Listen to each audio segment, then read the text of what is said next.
So sorry. No worries. So people online, welcome okay. Also from my side. I said great that you're at home and not wasting emissions and enlarging your carbon footprint for traveling to Tarragona, although it's a lovely place to be.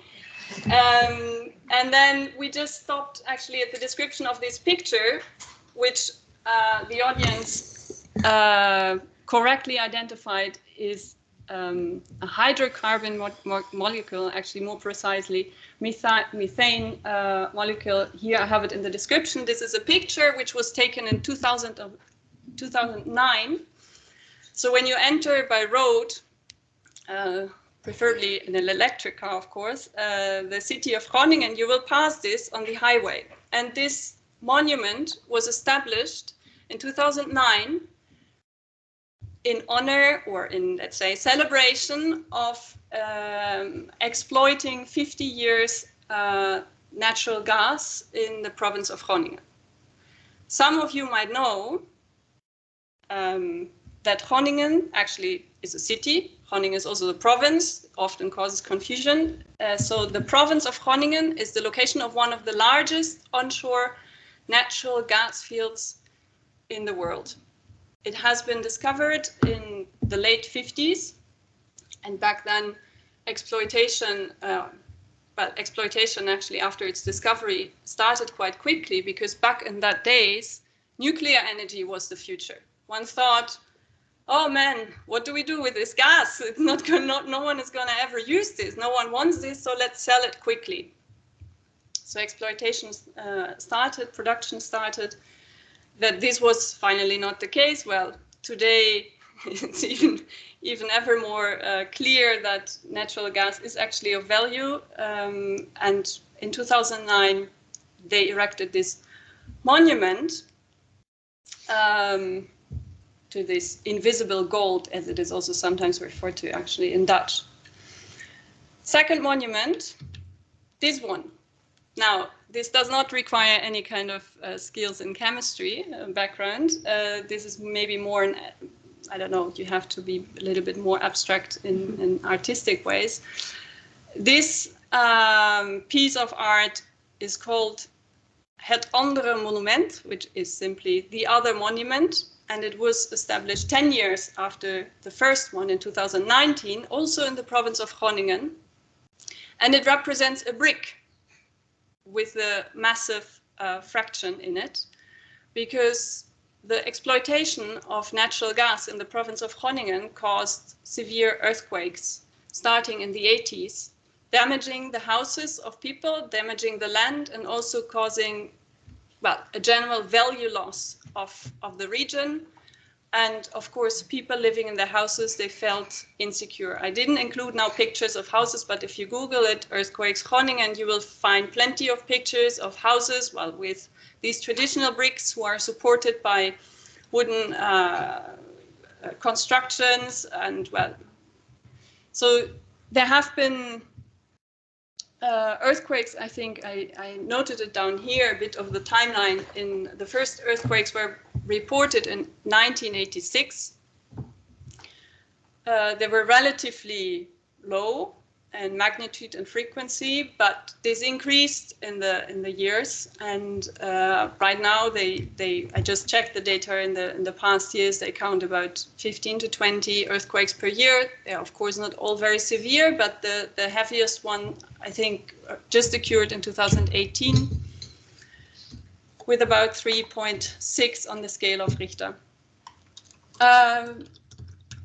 So, as I mentioned, severe damage in buildings, regions, and finally also some action by the central government in starting or planning the phase out of the exploitation of natural gas, starting in 2014. Now it's scheduled for 2025 or 28 that the field will be closed. I put a question mark there because, of course, in the light of the war in Ukraine, this might be again on the table, whether this can actually be the final date. In the region of Groningen, there is a deep unsatisfaction of the residents in the handling of compensations, because they have been very long. they have been very burdensome, a lot of administration, or they also have simply finally not been considered sufficient. Also, there have been cases that some houses have been reimbursed while others have not, because there always needs to be a proof that, of course, the damage is actually caused by earthquake and not simply being an old house or whatever. And this is up until today. And the National Ombudsman actually in the Netherlands called the handling, not so much actually the earthquakes, but the handling of this crisis, or of this of the compensation, actually a national crisis, just I think half a year ago. So we have been speaking, of course, about, well, energy injustices resulting from the exploitation of minerals in the global south. Brazil has been mentioned often as an example, but sometimes energy justice, and this is just one example, is not so far away. And it doesn't always need to be, now here also is the exploitation now of a resource, but it can also be, and I'm coming to this, can also be other injustices actually, which are quite close in our lives.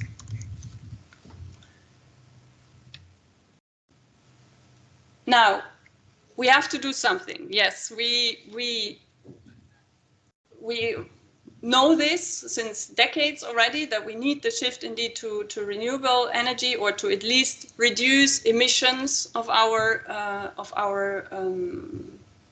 general activities, not so much only the production of energy, but also probably of the consumption. But also this again, and this has been already in the debate of the past panel, what is clean? No, I mean, we're speaking about the reduction of emissions, yes, but at which price are we speaking about this? What if we need all these minerals for constructing, for building and installing batteries, for indeed facilitating the transport of electric vehicles, or having these, I don't know, smart home batteries, or all the other smart devices in our households to manage our energy demand in a more smart way? And this discussion is actually also, well, Andreas actually mentioned it also in his talk, the taxonomy has been very present in the past month.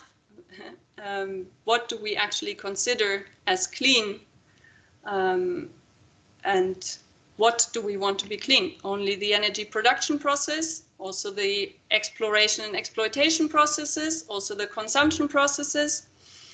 And this is just an example to mention it. I mean, the European Green Deal is a very ambitious policy set, following plenty of proposals, of course, for and also already adopted legal legislation. But on the right-hand side, I included a photo of, well, indeed, the response of activists of Greenpeace, actually, commenting on the taxonomy, the proposal to include actually natural gas and nuclear energy as clean. Yes? May I ask, what is the position of the Netherlands towards nuclear energy? Because my background is kind of like I'm from Germany, and for example, in France, nuclear energy is very clean. In Germany, no. Yeah. What's the position towards nuclear in the Netherlands? And another question about the natural gas. Do you have problems like with digging and exploding things? Just questioning. And I know in the Netherlands, because I grew up close to the border of the Netherlands, you have a lot of windmills, like we have. Isn't that a part of sustainability? Good questions. Sorry, Pia. Yeah. After on the presentation, Yeah. we open Okay. we No, will open I keep you small debate. So if you want, you can answer later. Yeah, well, I can briefly answer maybe now. I don't know the official position of the Dutch government on nuclear. I do know that they have quite a different position on natural gas. I know, for example, in Germany, gas is more seen as a transitional resource of energy towards the energy transition.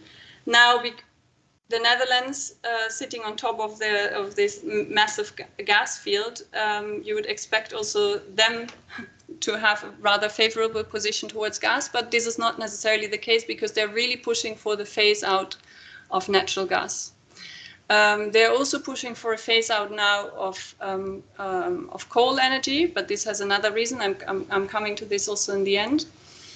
But, and this is something that I actually also wanted to mention here. Finally, I took out this slide because it was too much. But the energy mix of the Netherlands is not tremendously green. The Netherlands was actually one of the countries which was doing the worst in terms of adhering to the obligatory target that was set under the Renewable Directive of 2009. You wouldn't expect so because it's a small country. Indeed, you say they have a lot of wind, a little bit of sun at least sometimes.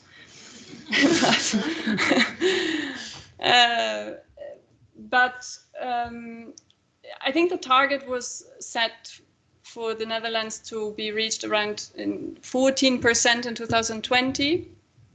They were far from that, and they only managed to appear now. If you look for it online, you will see that they did achieve it, but only because they made use of the statistical transfer measure under the Renewable Energy Directive, which allows member states to basically just do an accounting trick, and then Denmark actually gave some of its surplus renewable energy to the Netherlands. I don't know exactly how much, but it was considerable, at least for them to do all this and to apply it.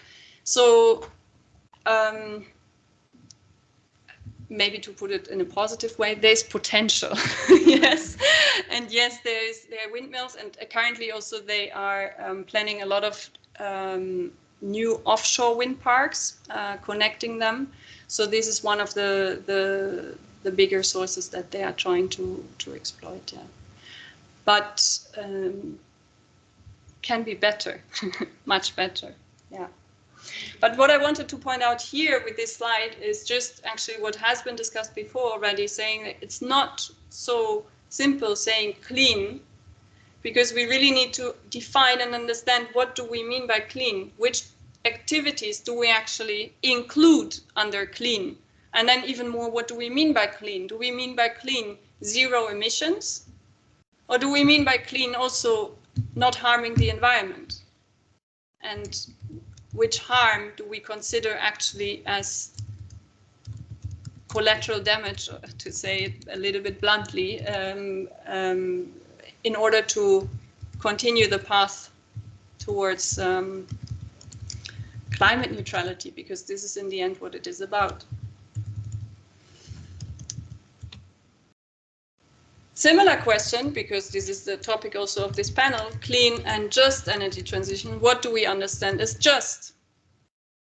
Big questions here, but actually it was also mentioned by one of the panelists before, I just forgot now whom, that we said, okay, there is a lot of work actually done on this question, what is just, but there is not the answer that we say, okay, this is just, this is unjust. Now, Raphael Heffron is actually one of the key scholars, I think, that is developing ideas in teams often, thinking about how can we actually, as legal scholars in the first place, identify justice and injustices as well, and then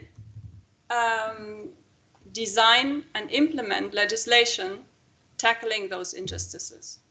And this is one of his recent publications. I think it was published in 2022, finally. The article is called, I think, Energy Justice in the Context of the Energy Transition, where he analyzes actually a tremendous amount of case law, seeing how the concept of justice has actually been incorporated in various cases on global scale. And he included this graph, which I find at least quite helpful, even though it's massive. But he tries to conceptualize energy justice more from a human rights perspective. So he says, okay, energy justice as the core, and then he distinguishes, and he did so already in some other articles before, in like 5 different dimensions: the procedural, restorative, distributive, recognitional, and cosmopolitan energy justice. So all of them referring to different dimensions actually of justice. And then saying, how can we actually make this more concrete? Relating it to rights. So a human rights-based approach actually to energy justice, saying, okay, what are actually the things or resources, conditions that we as humans, but also as the chair of the previous session said, maybe also as non-humans, what do we need actually in order to have a just place in the energy sector. And then the outermost circle, the green one, actually placing the layer of the energy sector on it. And here again, he tries not only to focus on one activity in the energy sector, but on several ones. So from extraction to decommissioning. Because we cannot forget, it's not only the process of burning a piece of coal, and then that's the emissions which are actually causing the damage. The damages or potential damages which can cause injustices are ranging through the entire supply chain of the energy sector. Or even further, it's not only the supply chain actually, but it's also extraction and decommissioning, which are a bit before and after. So I think that this is at least a start to the big question posed in the discussion before. How do we as legal scholars can actually identify, this was the first panel also, or the diagnosis actually, how can we actually identify injustices in the first place through a lens that, that gives us something, like that we need to, in the end we are just, poor lawyers, what do? We observe the world. Someone said before also, yes, we observe the world, but we need to have some guidance when observing the world. So this is actually it's not my work, but I recommend it really as something that gives some ideas on how to look at these questions. Clean is not equal just, yes, this was now often said, but, and this is I think also important to be a bit positive again and constructive here, McCart actually, she put it nicely. She said that the shift towards a low carbon economy is at least an opportunity to rectify the injustices of the fossil fuel economies. So there is an opportunity for us to make a change in this transition that we call energy transition, and that is mainly based actually as a transition from fuels, so from fossil to renewable. But we can include a transition here that might also have this justice element, and that facilitates justice in hopefully a constructive way. So which kind of opportunities could that be? And these were just from the top of my head. Well, there is first, of course, the opportunity to reduce the environmental damage. There's also the opportunity that renewable energies actually enable also small-scale production. So it doesn't necessarily need to be a large-scale investment or a large location site, or indeed the availability in the first place of natural resources. Now, like in the 60s or whatever, when they found this gas in Groningen, they were, I mean, this is then the resource that you actually physically need now. And this is something very obvious, but sometimes it's forgotten. Now with renewables, we are not necessarily dependent on the exploration of resources, of natural resources like coal or gas, or because, well, the sun and the wind and also tidal energy and hydro, at least to some extent, are available to a much broader range of people. And it can be small scale. It doesn't have to be massive, large scale. And another opportunity is that the energy transition, so the fuel transition from fossil to renewable, requires, actually, it's not so much that this is an opportunity, but it even requires a larger variety of energy activities. So it's not only anymore production, consumption, that's all. We have transmission and distribution in between. But, and I'm coming to this also in a moment, because renewable energy sources are variable, sun is not always shining, wind is not always blowing, we cannot assume that we have a demand-driven sector. I switch on the light whenever I want, I charge my phone whenever I want, I do the washing whenever I want. No, me as a consumer, I have to consider the supply as well. Is the wind blowing? Is the sun shining? To which extent can I actually make use of the renewable sources that are available?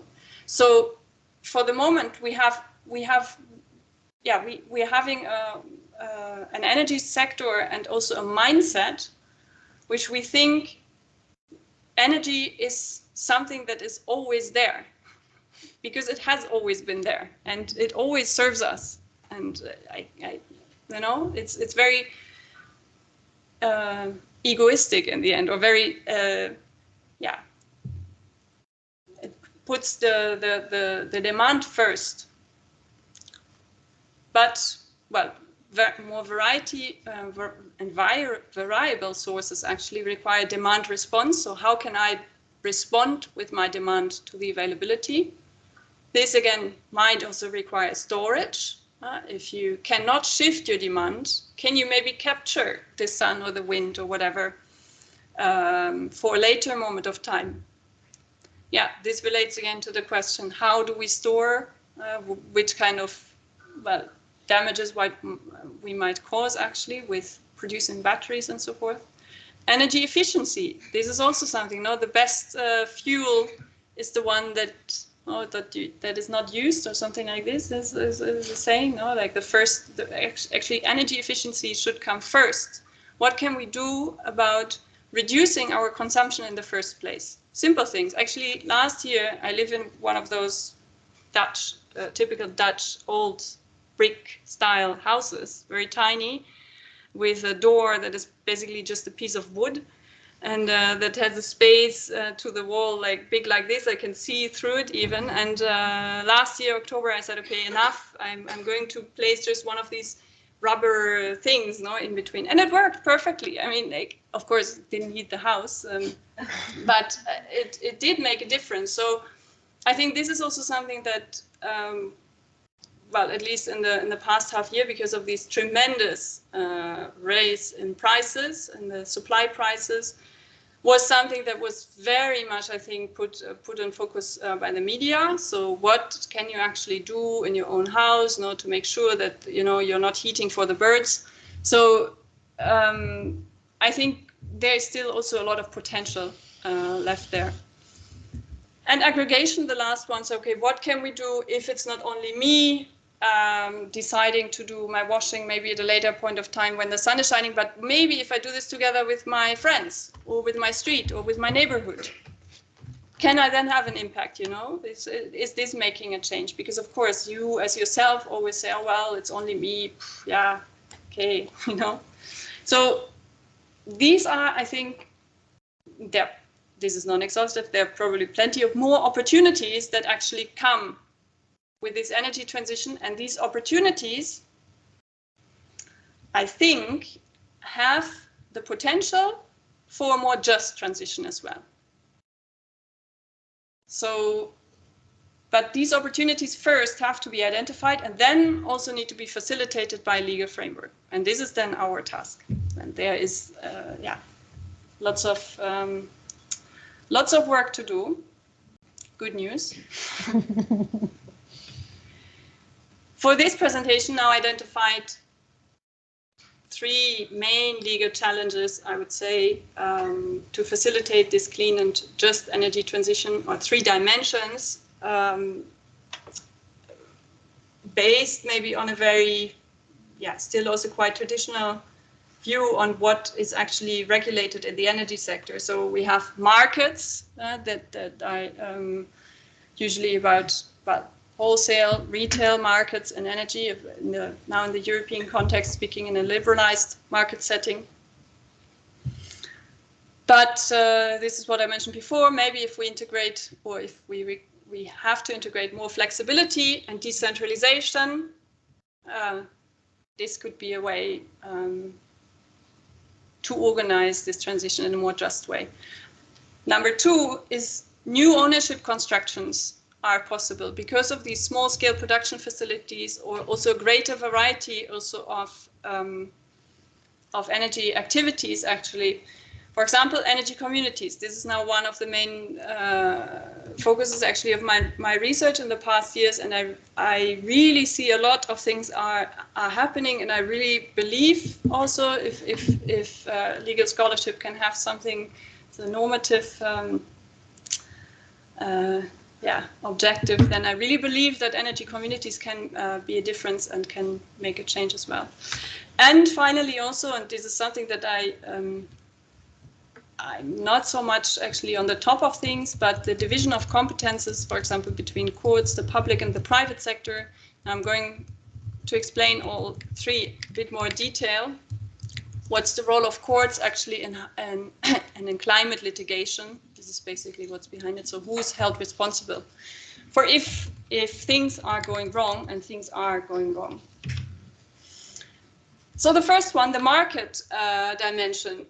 Up until now, the mantra basically of EU energy sector regulation was that the consumer needs to have the free choice of supplier. This is the beginning. Yeah? I mean, we are moving from a sector which was established after the Second World War period in the EU and Europe back then, European communities.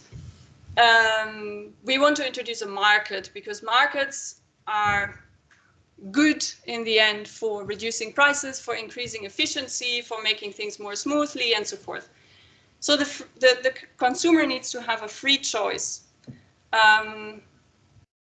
And then basically, this is very bluntly speaking, and then things will go fine, you know. But it can, in the first place, be questioned, what kind of results do competitive markets actually provide? And yes, there might be some competitiveness in prices, and the European Union is actually pushing further in that direction as they are phasing out actually regulated retail prices in the directive, the internal market.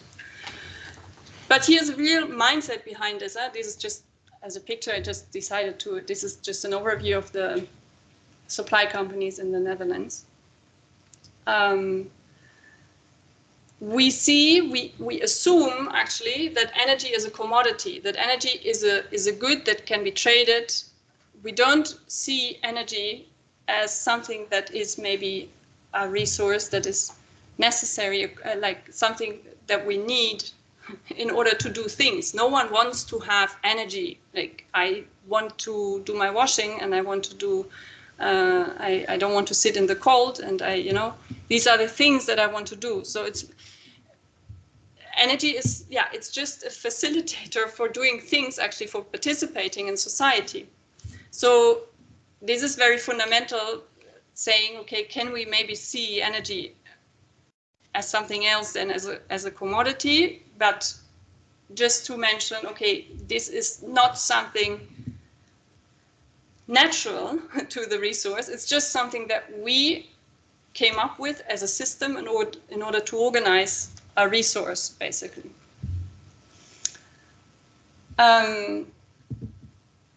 So, and what I wanted to say here is actually, the past has been the focus on the market and the organization of a free market, of a competitive market. What has been forgotten, or not forgotten entirely, this is also wrong, but what has been more in the background is this.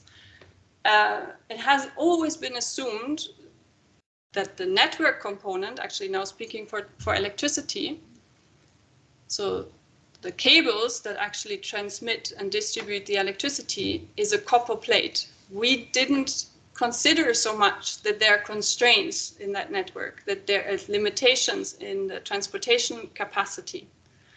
And also this becomes now much more of an issue in the energy transition when we have these peaks and the grid is simply full. I mean, it cannot transport more than X. And before, it was quite easy still to organize, or to plan and to design the grid infrastructure, because you know more or less this is what they consume, this is what's produced, this goes in this direction, done. Now, things are changing. People have different consumption patterns, also, for example, due to electric transport. And production is also changing because, well, it's more variable. So the left-hand side, this copper plate assumption is actually, it's becoming more and more clear that this is simply not true. We cannot assume that there is endless capacity of the grid and that we can always use the infrastructure. And the right-hand side, you see a map of the Netherlands. On the top, actually, you see Groningen, so you know also where this is located. And I took this picture, I think I took it from the website of the Dutch organization of system operators yesterday. It indicates how much capacity is left actually in the Dutch electricity grid. For if you have, let's say you're installing a wind park or a solar park, you want to connect. In the red areas, you cannot, because capacity is at the top. The yellow areas indicate there is not yet a structural problem of capacity, but there is, you cannot expect that you will be connected. And the orange, the orange areas and the yellow areas is less severe yet. So you see, actually, large part of the Netherlands is red, and there are actually cases, wind parks, solar parks, which cannot be connected, or they can be connected, but what you not get actually is the guarantee of transport, because normally the system operators, they are obliged to transport, but in these areas they cannot. So, well, they are claiming also for, okay, we have to do something. What I said also already before, we cannot assume simply anymore that everything is demand driven. We also have to follow supply in order to free up some capacity in the grid. So to say, okay, if there is a lot of production, people have to consume. If there is low production, maybe you have to refrain from consumption. And how am I doing with the time? I don't see actually how to speak. I think 3 minutes. 2? 3? Okay, 3.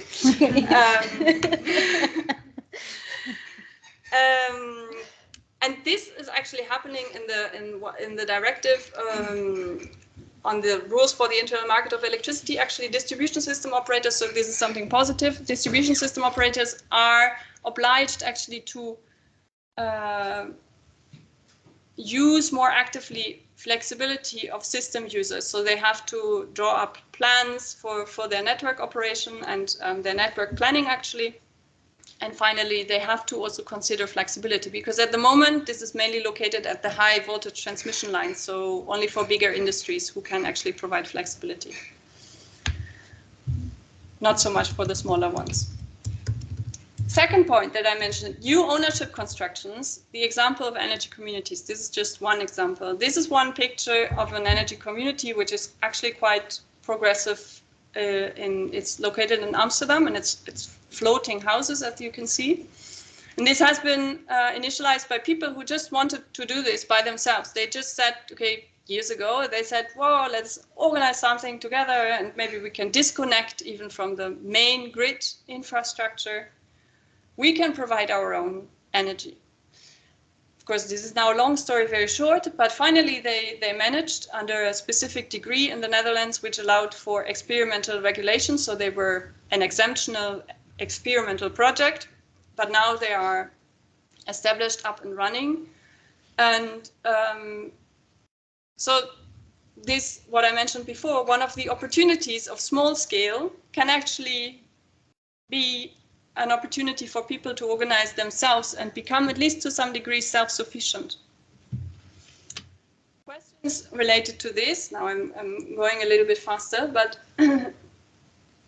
here I again mentioned actually the two main distinct features that I see of energy communities are actually is governance. So they are open and participatory, and the purpose is non-commercial, but needs to relate actually to communal benefits. And this is something that I didn't come up with. Actually, some other scholars came up, Walker and Divine Right, already in 2008. But this is pretty much established also in EU legislation like this. So energy communities are now included in the energy legal framework. And well, I think that there's great potential for them to thrive, but it depends much on the national transposition. One big issue that I see though here, and this is really a big issue, how to ensure inclusiveness of energy transitions. Because if you look again at this picture, well, you can imagine what kind of people are living there. I mean, you need to have some money up front, you know, to do maybe an investment, to have the necessary time to engage with your friends and come up with an idea, you know. So how can energy communities, and this is legal challenge, this is the topic, I'm not solving it here, but this is one of the questions actually, how to ensure inclusiveness of energy communities in order indeed to use this opportunity to create a more just energy transition and not just create something fancy and then for people to become self-sufficient and, well, the rest you can do whatever, you know, stay dependent on the big companies. So legal challenge. And these happy pictures, maybe you have seen them because they went around the world. Also, again, the Netherlands, Dutch-based example, justice via climate litigation. And I already mentioned it's not my expertise, although I find it very fascinating. The left picture is the state of the Netherlands versus the foundation, I think is the translation, Foundation Urgenda. Maybe you've heard of this. This was in 2019, probably, where the state of the Netherlands was held accountable under the translation duty to care, I think it is, to reduce emissions to a greater extent and also faster. And then I wanted to follow up on this indeed. One of the actions that was actually the coal phase out that was initiated faster, probably, or was accelerated. 30 seconds, then I'm done. And the right one is Milieudefensie, and then there were some other NGOs against Royal Dutch Shell. This is about a year ago that the verdict it's still the district court in The Hague. So Shell, I think they announced that they go in appeal, where also Shell was held accountable actually to do something not only about their own energy consumption, but also about the products that they're actually selling to the world, and that is polluting the world as well. So, yeah, well, here I just summarized them briefly as well in a sentence. But the question, of course, what's behind these cases is who needs to do what? What's responsibilities? Well, we have states, we have enterprises, we have consumers. And courts are suddenly in the position to decide who needs to do what, how fast, how much. This is quite a change. And also one of the big legal challenges of the just clean energy transition. Closing remarks. Energy injustices exist since the exploration and exploitation of resources. This is nothing new. But, and this was also noticed actually by Heffron in one of his articles, until recently, it has been largely absent actually in the agenda of energy law. And this is quite surprising if you think that this has always been the case, that injustices occurred. So main legal challenges, referring to the beginning, setting binding objectives. What is clean and what is just? Number one. Number two, adjusting to technical realities. So what are limitations and what are opportunities? So considering now the example of infrastructure, what are limitations of infrastructures and how can we actually turn them, demand flexibility, for example, into opportunities? How can we allow new actors and new purposes beyond the commercial realm? So can we actually energy see as something else? And how can we actually facilitate other actors such as energy communities to take a space in the sector? And establishing responsibilities for all actors in the energy sector. And certainly this will go beyond the own comfort zone. Because of course the state of the Netherlands is not very comfortable with doing something rapidly about reducing emissions, and so is also Royal Dutch Shell not very comfortable in doing something rapidly about their polluting activities. And so are we also not very comfortable in doing something rapidly about our own, well, usage and carbon footprint, because it always means that we have to change our habits. And this is, well, unfortunately, one of the biggest pitfalls of humans, that we are habitual. And as the last point, I also want to mention this, that legal science really has to be integrated in an interdisciplinary context, because we are speaking about a lot of issues which are related to hardcore science, even if it's just a stupid molecule of CH4, as I showed in the beginning. We have to make also the effort to go a little bit beyond our own horizon. We don't need to understand all the details, but we have to understand them to the extent that it is necessary to design and implement the law. And with this, I would like to close. Apologies for extending so much. No problem.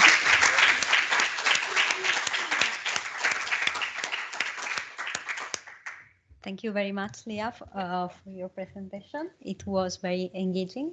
And I think it's a good starting point to ask ourselves what has to be considered clean and what has to be considered just in energy transition. I think it will be a good starting point for our debate later. And now, if the presenters can join us. Simona Fanni, Simona, Pia Vanessa e Joan.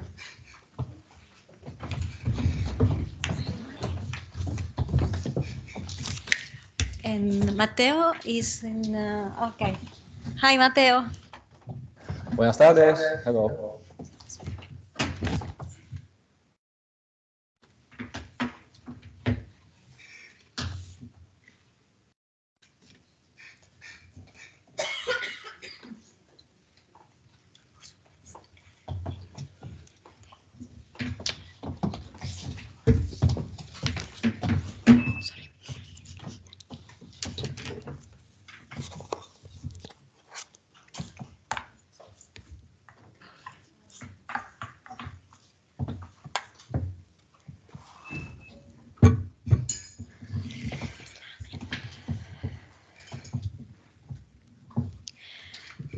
Okay, so we can start the second panel. Now we give the floor to Matteo Fermeglia from Hasselt University, joining us online to share his work entitled Net Yardstick for the Use of CCS in the Transition to a Low Carbon Economy. It's a complex and intriguing topic. Matteo, thank you very much, and you have the floor. Thanks a lot, Laura. I hope you can hear me well, and I hope I can enlighten you on this. A little bit disclosure, I am connecting from the airport, so you might be experiencing the very unique situation where you will have announcements during my presentation, which hopefully will not distract you from the topic that I'm going to present today, so I'm sorry about that. I will just go full screen and see if this works. So the topic of my presentation today will basically deal with what Leah was talking about before. So what is essentially a clean energy transition? we have two pillars, just and clean. And when I talk about clean, there are many facets through which you want to look at it. There are, of course, there's the issue related to the greenhouse gases emissions. There is the issue related to, for example, water consumption, food consumption, a lot of trade-offs there. But the perspective I want to bring to the table today, very quickly, is a rather, not novel, but rather unique one that I came across recently, and deals about net energy analysis. So I will try to explain what net energy analysis is, and try to explain why it could be relevant for the use of specific cutting-edge technologies in the context of the clean energy transition, and in particular, since also my colleague Viktor Weber from the University of Copenhagen has weighed in this work with a specific application to carbon capture and sequestration, which is, again, one probably of the most important, most relevant cutting-edge technologies that we are discussing when it comes to implementing new solutions to the clean energy transition. So when it comes to EROI, which reads energy return on energy investment, what we're talking about is essentially this.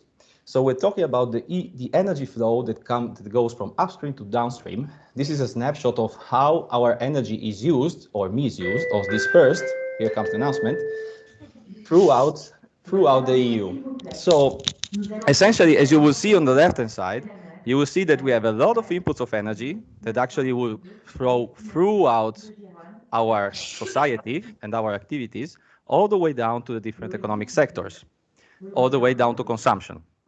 So, of course, we have a different energy mix, but what I want to point out here is that if you compare the thickness on the left-hand side of this flow to the thickness on the right-hand side of this flow, we have two problems here.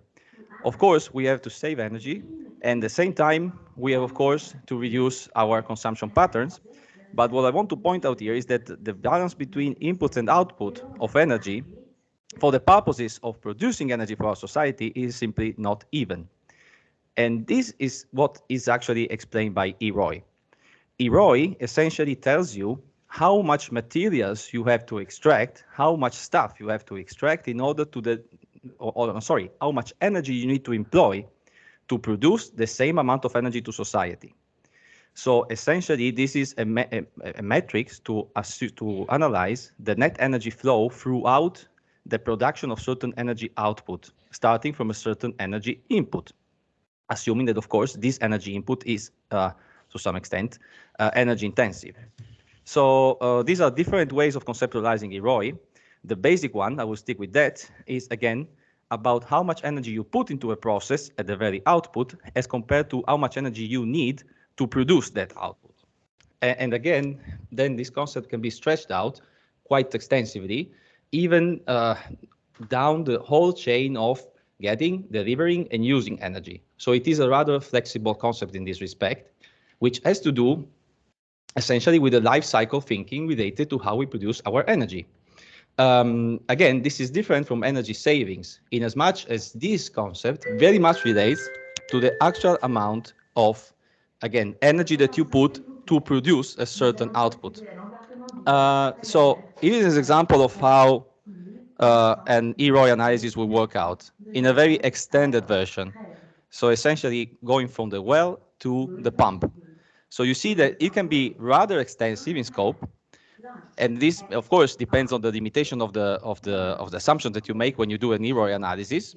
This is taken from the basic work from Charles Hall, who is professor of ecology at New York State University, who actually came up with this concept in the first place.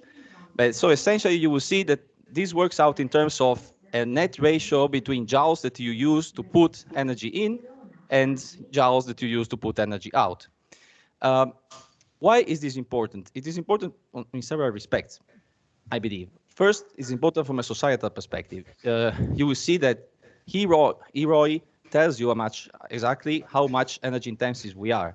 You can see in a high EROI economy, the economy where we are in, more or less, well, we are not at the moment, because we are more into a low EROI economy on the right-hand side, where we have actually a lot of dispersed energy that we cannot really recover. So from the net energy perspective, we are putting a lot of inputs, a lot of energy to produce the very same amount of energy. This is simply not efficient.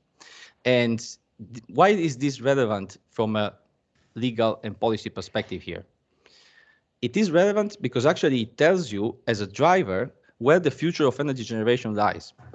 You can see here some calculations, again made by Charles Hall, related to the actual EROI of different energy sources. Actually, the highest the EROI, the better, in a way, in terms of course, higher the ratio between the energy input and energy output. What you can see here is that, of course, on the one hand, coal is still a high EROI, but I can tell you that 30 years ago, coal's EROI was pretty much a double. So I'm telling you that what EROI analysis is putting on the table is, of course, fossil fuels are less and less efficient in terms of net energy yields. Whereas at the same time, renewable energy is, of course, increasing in that respect. This is nothing new, of course. So, of course, policy input is we want to invest in renewable energy because also from the net energy perspective, it is good, whereas fossil fuels are bad. But what about cutting edge or 50-50 situations like shale oil, tar sands, or even the use of fossil fuels as combined with CCS? And this is where I think net energy can be very much a yardstick in a way. Because with CCS, of course, for example, you will address a more complex situation where, of course, the energy inputs would be higher than expected. So the questions you want to ask yourself is essentially how energetically expensive it is to set up a certain complex chain, like, for example, the application of CCS to coal power plants or to, for example, petroleum extraction or to waste to energy throughout the value chain. And once you have that number, so once you know what the energy intensity or the energy return, better said, of this process is it, let's say, sufficient to sustain a viable model economy? EROI studies says that, look, it normally should be 10-1, but if it's less than 10-1, it is not good. And of course, it depends also on how much the boundaries of this calculation is. Do you account for ancillary technologies like storage? Do you account for each and every step down the value chain? And yeah, essentially, what is the return that you get for the economy? There are, of course, uncertainties there, of course, about the currently EROI calculation of RES, for example, so renewable energy sources, because it's very much context dependent, for example, so especially with solar panels. What is definitely clear, however, is that looking at fossil fuel investments, looking at cutting-edge investments in the field of energy transition only from an economic perspective is not enough to gather the full picture of a full life cycle picture of how a certain energy source will play out in the broader context. So this is the latest advancement of EROI calculation, which I think is very much a step forward, made by King, Geron, and Van den Berg, where what they did was to combine the net energy yield, so the EROI concept, with the carbon emission factor. So this can really tell you not only what are the energy gains that you get out of a process, but also as it combined with the carbon emission intensity of a certain process. Now, I wanted to look at the EROI of the first two bars, the first two rows here. So coal, as such, has an EROI of 46.1 to 1. So very much high, but still kind of the half of 20 to 30 years ago. But if we plug in CCS to coal, what we get is a 9-1 EROI, which is definitely not efficient. Why is that? Well, essentially because what you do with CCS is you put a process that, of course, lowers carbon emissions, but at the same time, it actually yields a lot of energy. So the bottom line here is you want to be very careful about how you deploy CCS in order also to get net energy gains. And you will see the same thing also with natural gas, of course, which is the other, let's say, spearhead here when it comes to application of CCS. And of course, starting from the assumption that the IPCC is telling us we need that in the future, and this is already being explored, with all the limitations that come with it from an economic perspective, for example, also the net energy perspective should be included. So what we are looking now together with Dr. Weber, with Viktor, is indeed what is the net energy balance of this very, let's say, frontier project that is taking place in Oslo, the climate-route waste-to-energy plus CCS plant. This is a rendering, of course. This is how it should look like in the future. But what the project is, the project has already been launched, financed, so it's pretty much going to the finish line here, is to indeed plug in a whole CCS technology to a waste-to-energy plant. this is pretty much what would be the energy diagram in terms of inputs and outputs of energy. Of course, I don't want to run through this top to bottom because it's already late. But what I want to tell you here is that, of course, we are engaging with discussions, of course, with the people at Climate Road now to really understand what is the net energy balance here. So what is the actual yield that, or gain that this whole process would yield in terms, again, of net energy gains, not in terms of CO2 reductions, which are clear enough, of course. But of course, unfortunately, some numbers are confidential yet, so I cannot really disclose that. So we are investigating that. Of course, what I can tell about this project is that the very much, let's say, turning point in terms of course, how you understand the net energy gains that this project will deliver with a CCS plugin is depending, of course, on the energy source that is put into the process.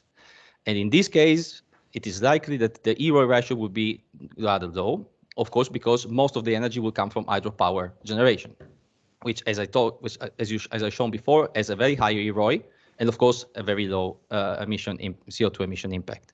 But this is what I can tell so far. And of course, this is an ongoing process, and we will be more precise about that in the coming future. But last, to wrap up, what is the takeaway as far as regulation is concerned? We do believe that EROI should be better embedded and better recognized as a rationale also throughout several pieces of legislation. So we have just listed some of them as related to CCS. The first one is, of course, the CCS Directive. You know, we have a CCS Directive that relates to the siting of certain CCS infrastructures. However, EROI calculations as such, analysis is not requested, is not required under the CCS Directive. This could also be applied, for example, with other technologies such as bioenergy plus CCS. And this was neither the case for, of course, the Climate Route plant. This is something that the company did itself, but it was not requested by national legislation. And here comes environmental impact assessment. There are several elements where EROI should fit in: the selection criteria for projects, the information that has to be provided by the project developer. I'm talking about the environmental impact assessment directive here, and of course, the environmental assessment report.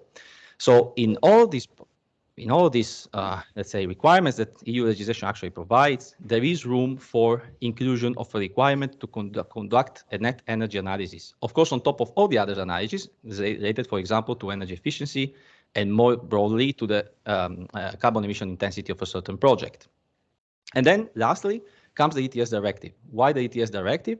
Well, EROI can prove as a benchmark, for example, in terms of allocation of free allowances, together with other elements that are already benchmarked in that respect, and of course might drive two key elements that are now the EU is very much spearheading in order to foster cost-cutting technologies, which is the Innovation Fund and the Modernization Fund, which is not mentioned here. But again, in terms of directing CCS project, which is indeed happening under the Innovation Fund, EROI, again, is not part of the metrics that are used to assess different projects. And this is something that perhaps, in our view, is somehow missing a part of the picture that, again, relates to the ecologic perspective and biophysical perspective of a certain input-output of energy process, specifically with the application of CCS. This can apply also to other technologies, but we believe that especially in the context of deploying CCS, which again is required by IPCC, it is in the policy agenda of the EU, should be something that should be put on the map. Of course, EROI calculations need to be a little bit refined. There would need to be more research from the EROI perspective, so not from the legal perspective about how EROI is calculated under certain circumstances. But our point is that it is definitely an angle that has been utterly overlooked, and well, it should be definitely included as the EU policies on energy and climate change would move forward. So I will leave it as that. I think I already borrowed too much time. Thank you for your attention also on behalf of Viktor, and I open to any kind of questions because I understand this might be a little bit unsettling. So thank you for that. And I'm sorry again about the announcements. Thank you.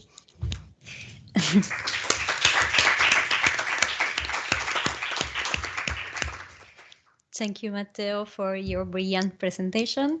And now we give the floor to Simona Fanni for Universidad de Sevilla. She's one of TIEC's constant participants, so I'm happy to be here. Her presentation is entitled Theorizing a Human Rights-Based Approach to Energy Transition and its justiciability in international and domestic jurisprudence. Simona, you have 12 minutes for your presentation. Please. Thank you so much, Laura.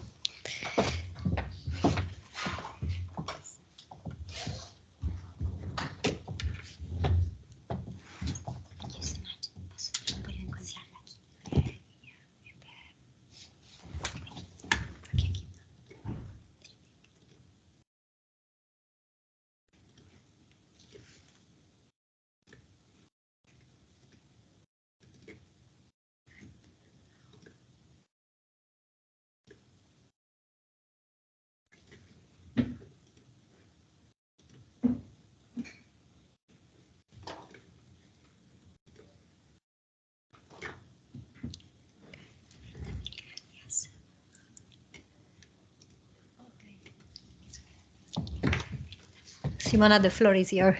So thank you so much, Laura, and thank you so much for your nice presentation. I always feel very happy to say that I feel part of the TIEC family, and it's so beautiful and so amazing to me. So first of all, I would like to thank you all, to thank all the organizers of the conference. It's really an honor and a pleasure to participate in the VII TIEC, and I'm very happy also to have the opportunity to see again some dear old friends and to meet new friends and colleagues. So I'm also very happy to have the opportunity to share with you some ideas about the justiciability of energy transition from a human rights perspective in both international and domestic case law. So during my research, I have focused on a wide case law proactive jurisprudence that specifically addresses the issues related to climate litigation. So far in this very wide scenario, we cannot find yet a specific judgment that directly addresses energy transition. Nevertheless, this case law has addressed several core issues related to energy transition, in particular related to mitigation measures, especially the reduction of emissions, the phase out of fossil fuels. So in this sense, we have a very common core, a deep connection, a structural connection between the measures and the adopted in relation to climate change, this jurisprudence on climate litigation, and the very essence of energy transition. So I define this case law as very proactive and innovative, and here's why.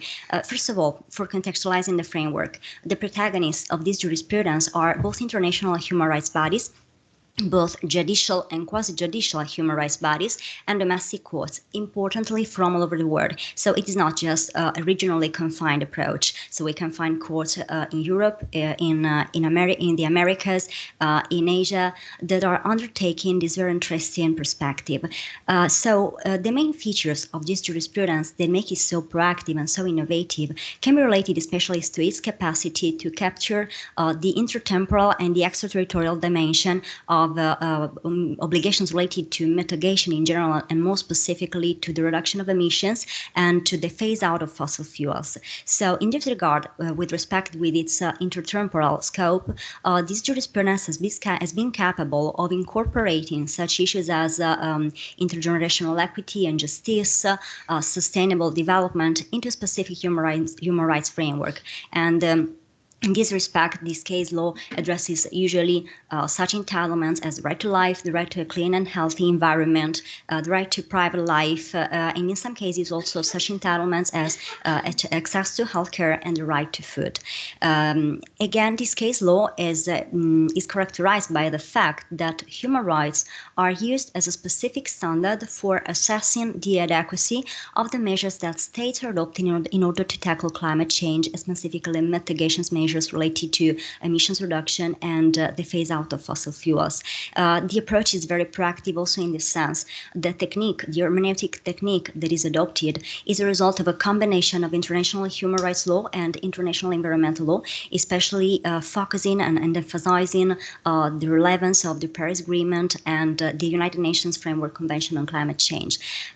This jurisprudence is also adopting a proactive approach in understanding the fair share idea related to states, especially by suggesting a paradigm of presumptive responsibility in relation to the invisibility of the harm that is caused. In this sense, there is also a component, a very important component, related to the transboundary transcendence of emissions especially, but also related to the export of fossil fuels.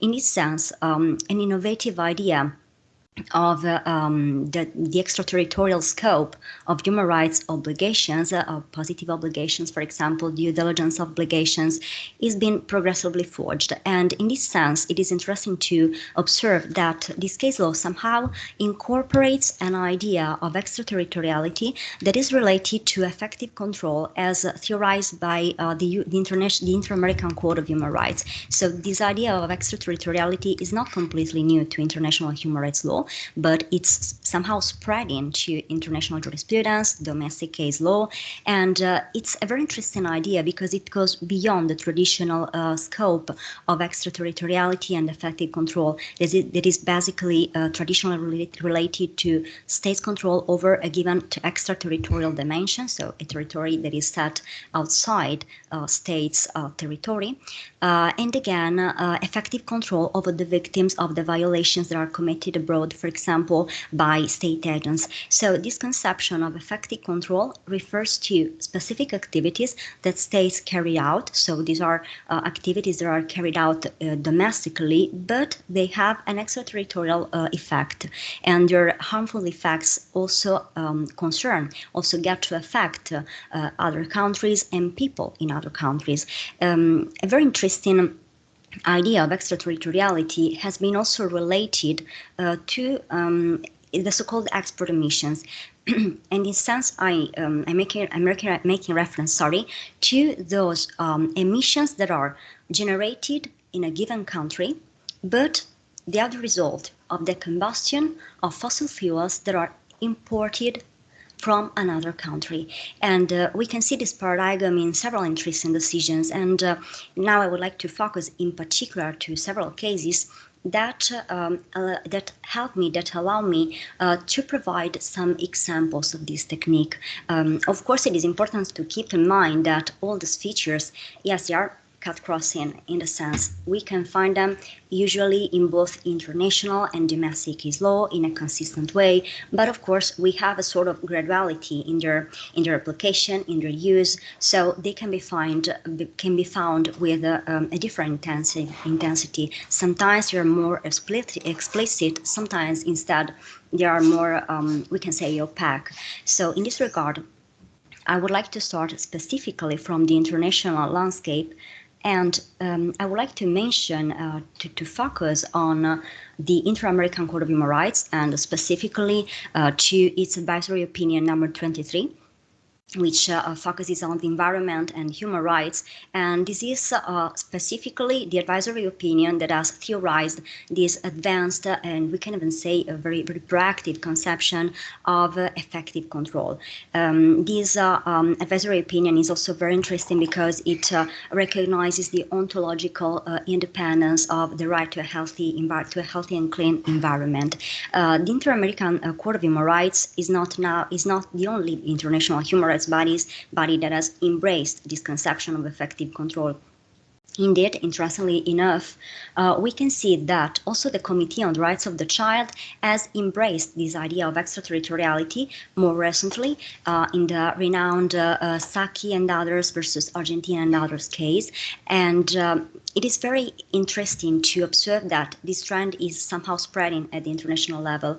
And we can be, if not optimistic, somehow we can be encouraged by the possibility to see also the European Court of Human Rights adopting this kind of approach. As we know, the European Court of Human Rights usually relies on an effective control paradigm that incorporates the Bankovich-style approach, so its traditional approach and its traditional idea of jurisdiction and extraterritoriality.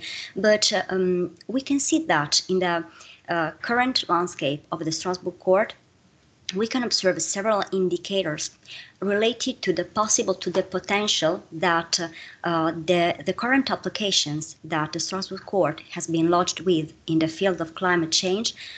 So there's a huge potential that might lead the court to develop a renewed approach and some renewed conception, some renewed conceptualization in the field of climate litigation that can apply, that provide a suitable paradigm also for energy transition.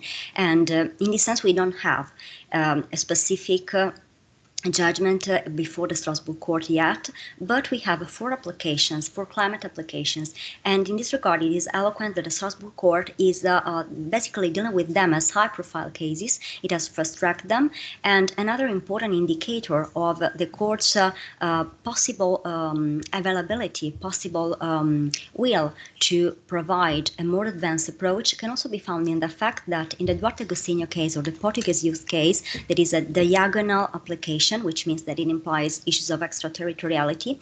The court has motu proprio recalled Article 3 of the European Convention on Human Rights. It is unprecedented in the jurisprudence of the European Court of Human Rights, which is usually quite proactive in the environmental field. But so far, Article 3 was never has never been applied by the court. So for now, it has been recalled in the communication of the case made to the respondent states. So it can be a very powerful indicator. In this sense, the Duarte Agostinho case is so interesting because it provides the court with the opportunity to provide several interesting ideas, also in relation to victim status, to standing, and I would like to stress the exhaustion of domestic remedies. It's a major point because the Strasbourg court has the possibility to take some further steps ahead that, for example, were not taken by the Committee on the Rights of the Child, again in the Saki case, where the committee had the opportunity to consider the application, the complaint admissible by relying to the unlikely to bring an effective relief limb of the admissibility criteria. Nevertheless, the committee considered that this was a too advanced idea, which might have possibly created a dangerous precedent. Some criticism was raised in scholarship in relation to this aspect, but now focusing, focusing on domestic case law, we can find again some of the prominent characteristics of this very proactive climate jurisprudence. So we know that the Uganda case was the pioneering case, the pioneering judgment that provided this that paved the way for the incorporation of human rights and international human rights law as specific standards for assessing the adequacy of domestic measures adopted in the field of mitigation. And in particular, I would like to, actually in the PowerPoint, I have reported almost all the cases. It's a very wide case law, so I try to make a selection, and I would like to focus in particular to some of the most representative decisions, starting from the Neubauer case, where the German Constitutional Court has provided a very interesting reading of intergenerational equity, especially by stressing that future generations are doomed to bear the brunt of our inactivity or insufficient activities in relation to the adoption of mitigation measures. And it is very interesting also that the court has specifically made reference to this idea of intergenerational equity with respect to nuclear power, where it assessed the constitutionality of this energy source. And specifically, the court has stressed that Germany needs to adopt an appropriate instruments, appropriate patterns of the management for the management of nuclear waste. If the country does not want future generations to bear the brunt of the mismanagement in an excessive way, in an unreasonable way.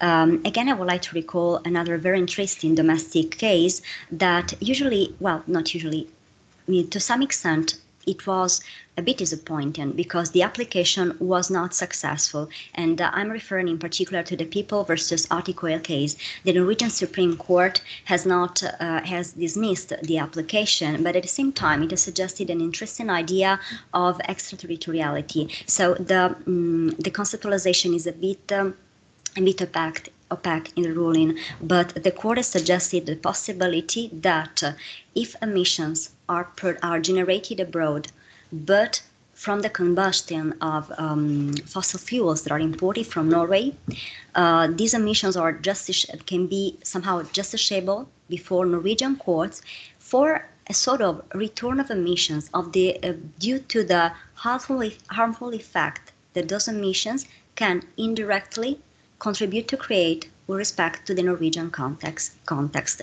So it's a very opaque but interesting idea of extraterritoriality. And in this sense, we have also some interesting decisions that have used human rights as a specific standard for the assessment of the adequacy of domestic legislations and domestic measures. And in this regard, I would like specifically to recall two cases that were adopted by Asian courts, and in particular Shrestha and Legari. Legari is particularly interesting because the court, Lahore court in this case, you referred to and relied on the right to life and the right to dignity in order to construct and to read a specific set of human rights obligations for the state.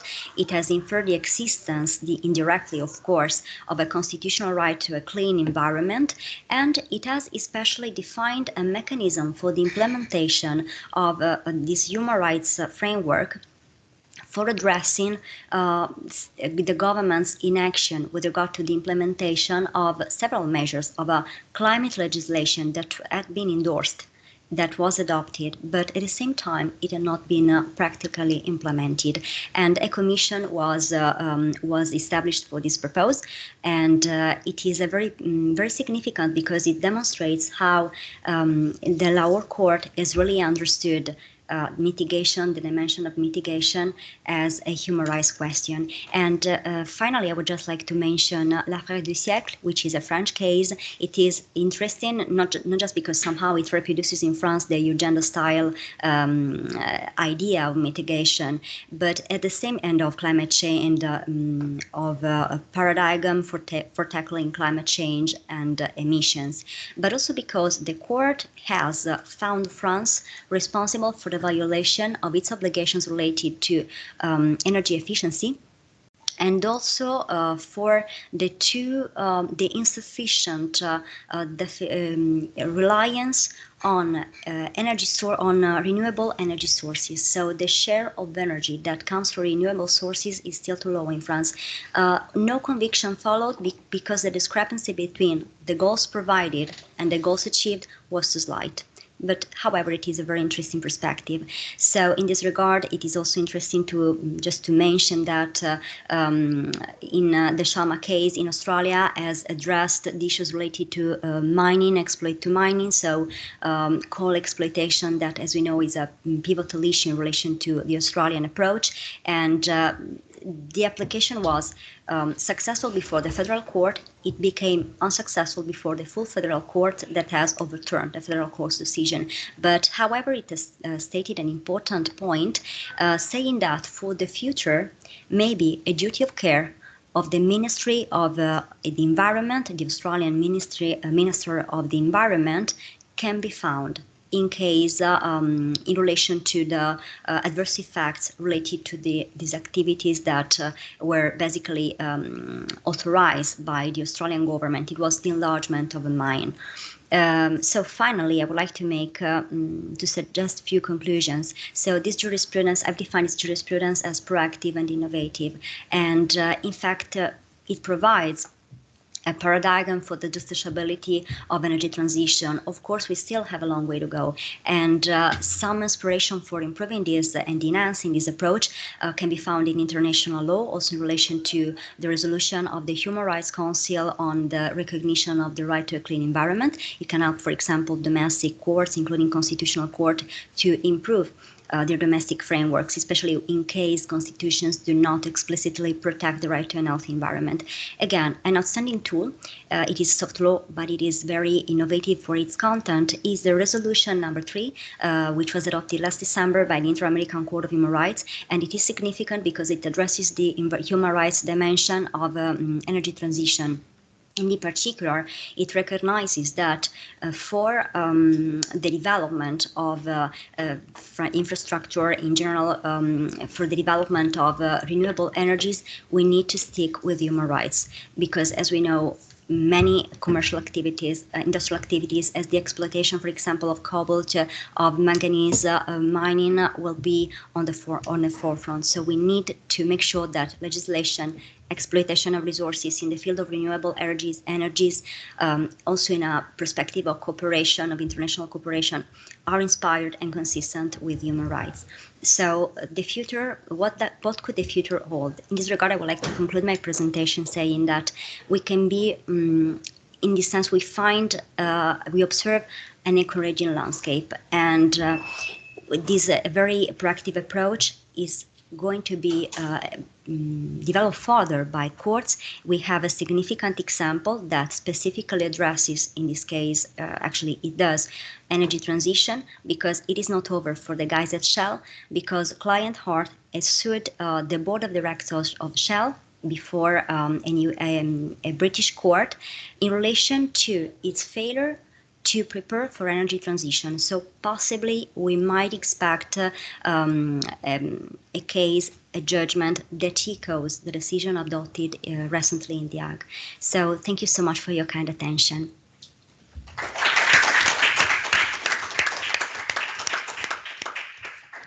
Thank you, Simona. I think we all fully agree about the important role of climate change litigation based in human rights, also in pushing forward the energy transition. Well, now it was scheduled Geoffrey Wood's presentation, but he is ill, and we wish him a quick recovery. And we welcome Joan Pons from Insta Juridic. We would like to thank Joan for accepting our invitation to participate in this panel. So Joan, you have 12 minutes available for your presentation, which is entitled in English, Local Energy Communities as a Democratic Instrument for Energy Transition. Joan, the floor is yours. Thank you.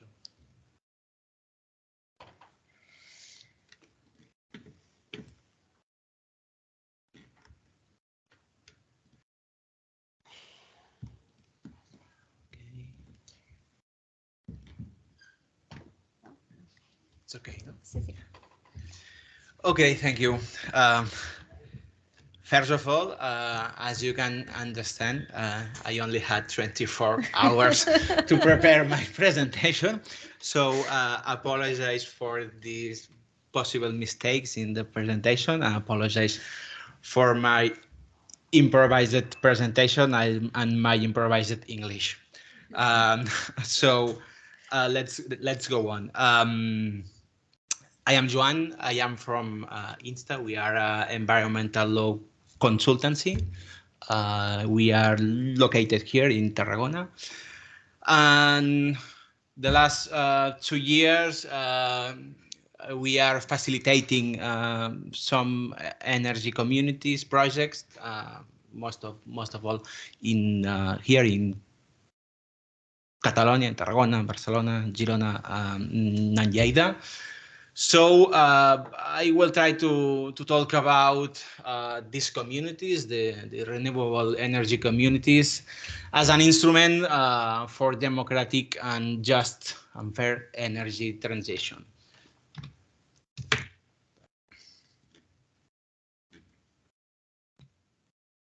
So I will try to answer this key question.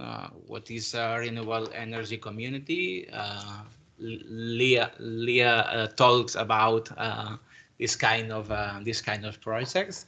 I will also talk about what can a renewable energy community do, why can represent a democratic instrument for energy transition, and what we need to improve in the Spanish legal system.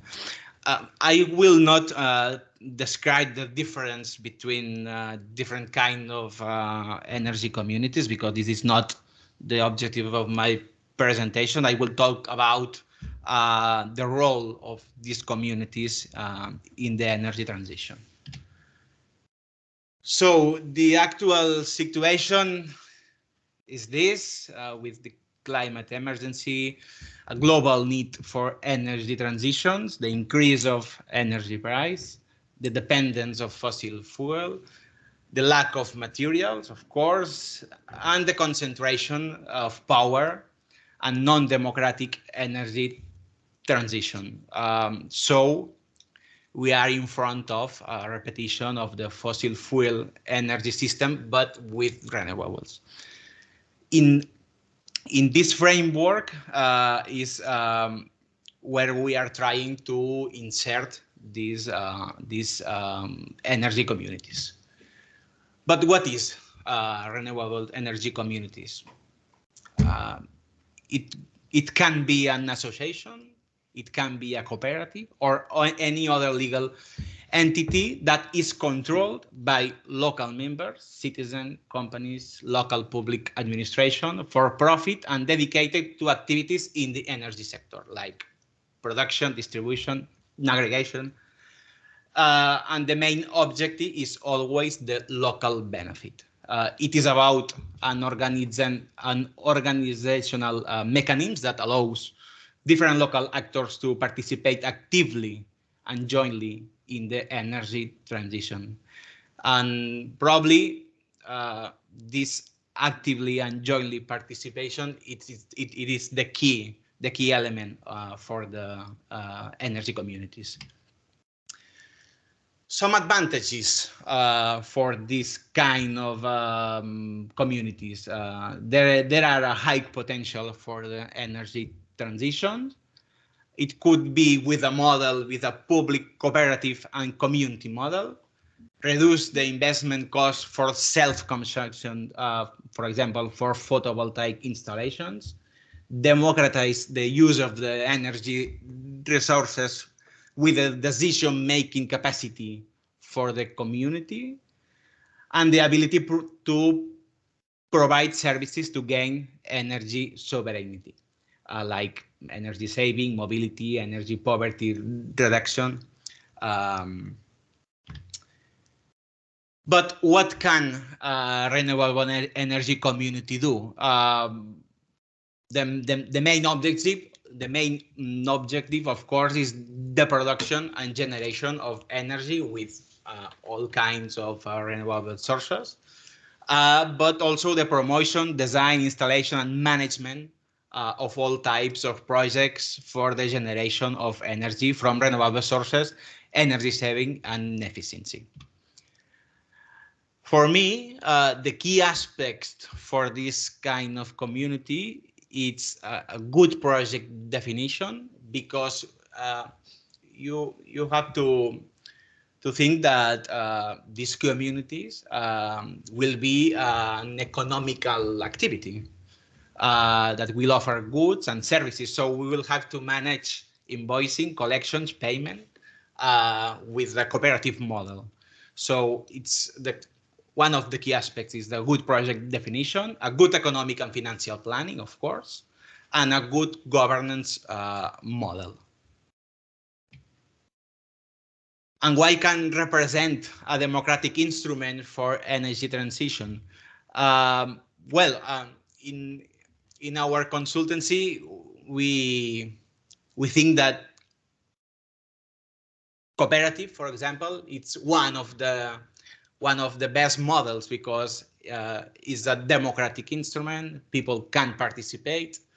There are equal rights. There are an autonomous management.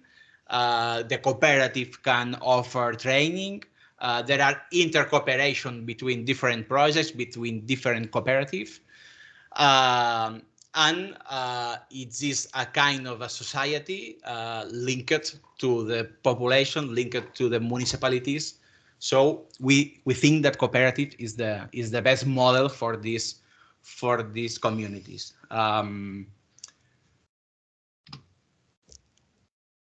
As I said, I think that this kind of communities can provide all kinds of energy services, but also can promote renewable energies, can make sensibilization and citizen participation, so that will contribute to promote the energetic and ecological transition. And one of the most important thing that is these energy communities is a model that it is decentralized. It could be very participatory and cooperative, as I said. It is an integrated model, works for the energy efficiency, and it could be economically fair and encouraging.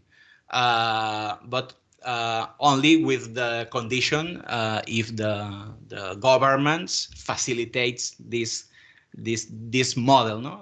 If, for example, in Spain, if we can afford to get to the electric companies not to build new nuclear plants, for example, we can also facilitate the creation of this kind of community with economically benefits, for example, and non-reductions of taxes.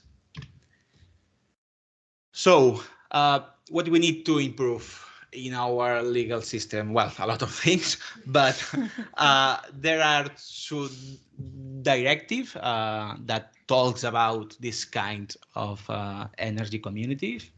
The directive from 2018 of the European Parliament that determined that the renewable energy communities must have the purpose of providing environmental, economic, or social benefits to its partners or members, or in the local areas where it operates, rather than financial gain. Well, this directive and the directive from the 2019, these directives are not in the Spanish legal system. So we have a lot of work to do. And the directive of the 2019 also says that this kind of citizen communities is based on a voluntary and open participation, and effective control is exercised by members, like with a cooperative. As I said, the main objective is to offer this environmental, economical, and social benefits, but not an economical gain. See? So, in conclusion, Spanish legislation must transpose both directives, but you can think how Joan can help to create energy communities in Spain if there isn't a legal framework to develop this kind of communities. Well, there are a general legal framework that allow to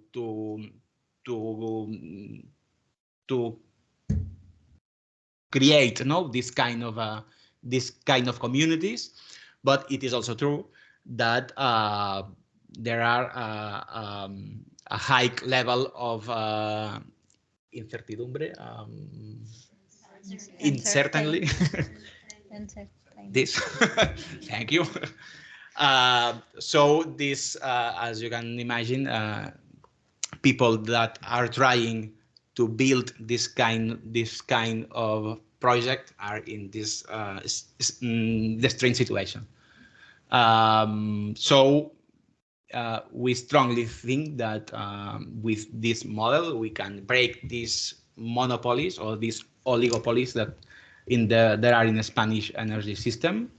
That is probably the main obstacle and the reason because the Spanish government didn't transpose this two directive, but probably in the next month, I hope that we will see new laws or new, ¿cómo se llama? Los decretos, new decrees. So thank you.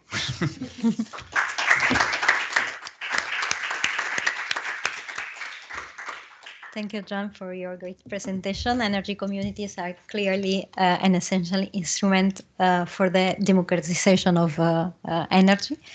And now, last but not least, we give the floor to Pia Vanessa Kohrs from Mariscal Abogados.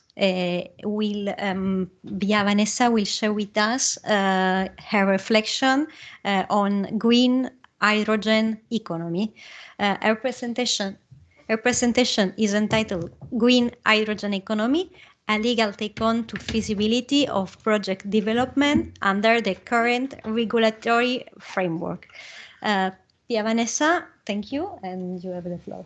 Hi, thank you so much. I usually don't tell people about the Vanessa, so you are very privileged. Okay. No, I was the one who put it in the, in the application. My mom would be very pleased that I'm finally using the name. First of all, thanks to the committee. I'm thrilled to be here. I'm very humbled to be on the panel today, and thanks to all my colleagues for all your very interesting presentations. I'm sure we'll have a lot to talk about over dinner. This is the last one. I'll try to keep it light and easy and to give you a different perspective on certain issues that already came up today. Let me just find my presentation. Creo que está. Esa soy yo. Está aquí, ¿no? Así. Hay window. ¿Cuál es my? Al PowerPoint se está abriendo. Ahí, sí. ¿Cuál? Es esta. Vale. Let's see if this is not on the clock still, huh?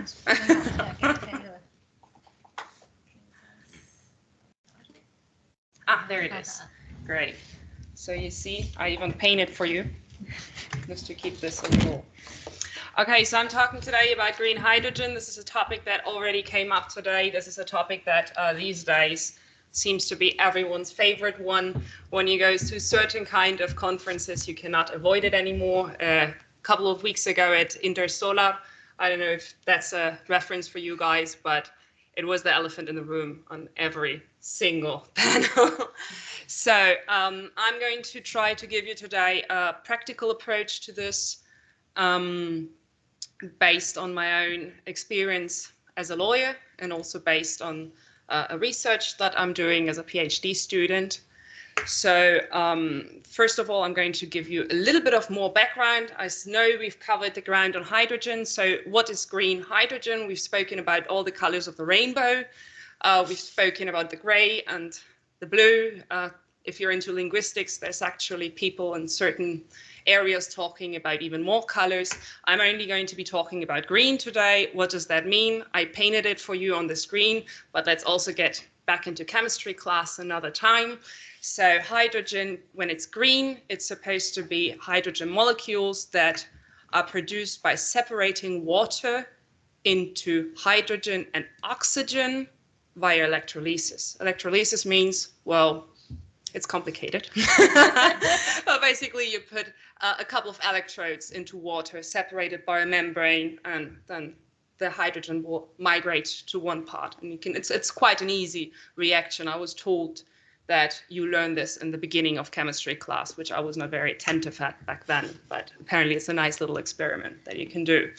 If you listen to politicians nowadays, it's apparently an energy vector that can potentially help us reach EU climate goals by reducing the carbon footprint of at least a variety of sectors that are hard to electrify. That meaning mainly in heavy industry, some heavy transport. There's numerous other applications that are being discussed. Let's at this point assume this is true, and let's assume that green hydrogen can actually be carbon neutral and that it can be clean and just. This is another discussion I would love to have. over dinner, maybe after a couple of glasses of wine, that will be fun. But let's for now pretend green hydrogen is a great idea. This is what the world needs. This is what will save all of us. So how do we do this? If you're a project developer, how do you do this? I want to make a green hydrogen project. What do I do? What is a green hydrogen project? Okay, to understand that, first of all, we need to go into the hydrogen value chain. Let's make it quick, but you need to get through this. So we're talking about production in the first place. Production will mean we need renewable energy, whatever renewable means, okay, whatever clean energy means. We've had this discussion as well. France thinks it's nuclear, but other countries don't agree. Well, you need clean energy, you need to produce the hydrogen via electrolysis, okay, and for that you need water, which is very interesting when people talk about projects in the desert. They want to bring hydrogen from the desert.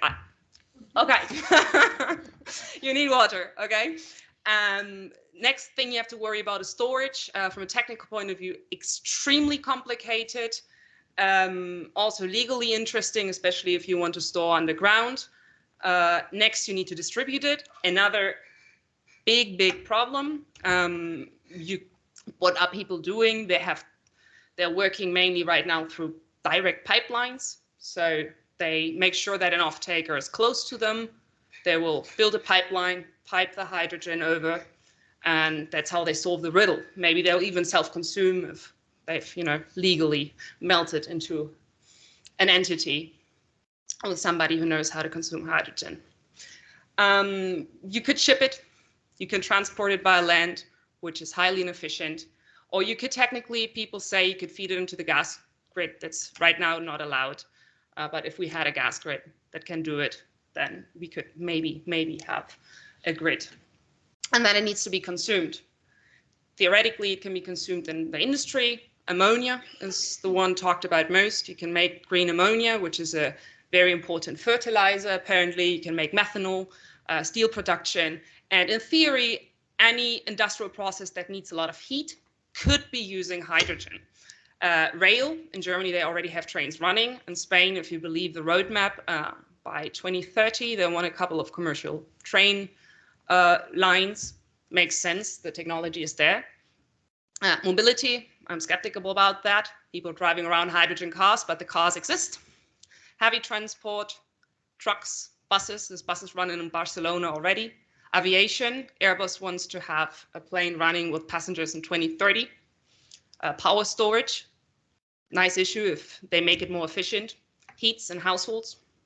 Okay, so what is the problem here? We have a chicken and egg problem because every part of this value chain is underdeveloped, and because the player in each part of those value chains are not used to working together. So we need a value chain integration for each project. We need to do sector coupling because nobody will be producing hydrogen without having some idea that there will be an off-taker. Okay, and then we have a keyword that's being thrown around a lot, which is the bottlenecks. This would be a topic on its own, but let's say that it's very hard to make these projects financially feasible. The technology is not mature. Talent, well, there's no people are trained for that yet. And the last problem is the permitting, which I will be getting into now. Okay, just to give you an idea, the biggest project in Europe right now that has just been connected is called Puerto Llano. It's a green hydrogen plant by Iberdrola with a lot of other people that are not sometimes mentioned, sometimes not, but actually it's an aggregation of a lot of players. Just a quick overview. What kind of project are we looking at here? It's a 100 megawatt plant that is huge. It has grid connection, which is very difficult in Spain. I believe when I saw all those little gray areas in the Netherlands, we would love to have so much space for more projects here. It has a battery, and then it has a 20 megawatt electrolyzer. This is right now the biggest project in Europe. If you want to meet Spanish targets by 2030, we need 200 of those projects running. It's impossible. Sorry. Let's discuss if it's possible or not later, but it's hard. They directly pipe it to a plant by Fertiberia, who makes green ammonia out of it and already started selling that stuff, or announcing they will sell that stuff, I believe. So what happens if you want to make this such a project and you're not Iberdrola? Well, you call me, and then I will tell you it's very complicated. And then I will call the authorities and ask, because honestly, when we were first consulted on this, we did not know. We had a lot of experience with renewable energy. We had been doing that for many years. We had never heard that much of hydrogen. We were very excited to finally hear somebody wants to do it. And we did what we always do when somebody wants to develop a project. We call the authorities and we ask them. Let me just tell you, I'll not go through the details of this, but this is the legal framework of making such a project in the basis. There's more, okay? There's more. This is the very, very basic we need to touch to get an idea of how to get the permitting done for such a project. I have already read all this for you, so you don't have to right now. Okay, just one little anecdote. Last July, August, when we first started this up seriously, we had a French client that wanted to build a plant in Antequera, big one, let's say Iberdrola style, what they want to do. They wanted us to write a legal report for them, which we love doing. This is why we consulted the authorities. They call it a buzón de energías renovables y de hidrógeno, or something like that. It's supposed to be a mailbox where you can ask your questions and the authorities will tell you more. We asked them the very, very basics. We asked them, what is the applicable legislation? Which authorities are competent? And which authorizations do I need in principle to get an idea? Because we really did not know where to look. Of all this that you're seeing on the screen up there, they told me these 3 laws. And then this is the ones they cited. And then they said it was complicated environmentally, that we needed to do an environmental impact evaluation. We needed industrial qualification of soil, and that we should ask another authority who knows more about renewable energy. Basically, that was not helpful. I will massively consult them for my studies, and I will make sure that we find out if they are prepared to do this, because I don't think so. So this is what I would have needed. What you're seeing on the screen looks dense, but this is actually an extremely condensed version of what we started elaborating in our first studies of the regulatory framework. Let me give you some insight into why it is organized this way. Okay, what you're seeing on the very left are milestones. These are the classical milestones that a project developer will be using in order to organize their project internally and with their investors. Those are very often payment milestones. This is how they will be understanding them. This is not necessarily legally clean classifications, especially if you look at land. Land is really a disaster box, how we call it, for everything that needs to happen before I will start looking into anything else. So first we will clear the land rights, we will have option agreements or lease agreements. We'll make sure the urban qualification is in place, etc. Okay, next time we will look into grid connection, we'll look into environment, we'll look into authorizations. We'll see if we have to expropriate people. That happens. We'll get a construction license. You get the picture. When it comes to renewable energy, it's already complex, but everybody knows how to do it by now. I believe in the market, you can find people, a lot of people that know how to do it. For green hydrogen, not. And the big problem is that you will find that there's 2 sets of rules, one applicable to renewable energy and one applicable to green hydrogen, which is actually La Ley de Hidrocarburos, which you would assume is for something else, but this is the only idea we have of what could be regulating green hydrogen. Okay, so we need to comply with 2 sets of rules for a single project. And what else is very interesting in here, but when it comes to green hydrogen, there's no sectorial authorizations, for instance. There just is none unless you want to sell to consumers, what people are not really doing right now. And if you're selling to consumers through the gas grid, which is also not really possible because you can only inject a 5% concentration. So it makes virtually no sense. Then another part that must be looked at is that you will basically need to go through environmental permitting twice or even 4 times if you see that there's 2 sets of authorizations, and that for every single project you will need to start by 0, determining who permits it and based on what. The huge fragmentation,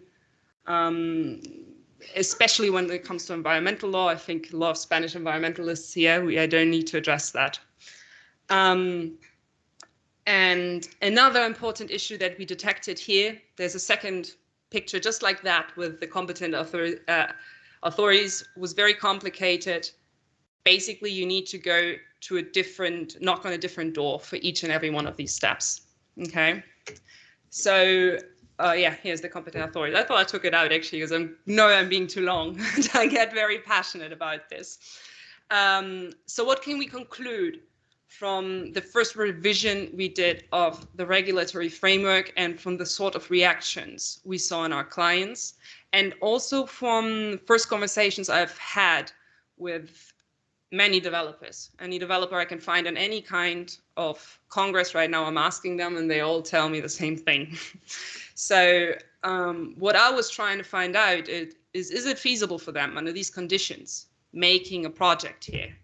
And you will see that I find it doubtful.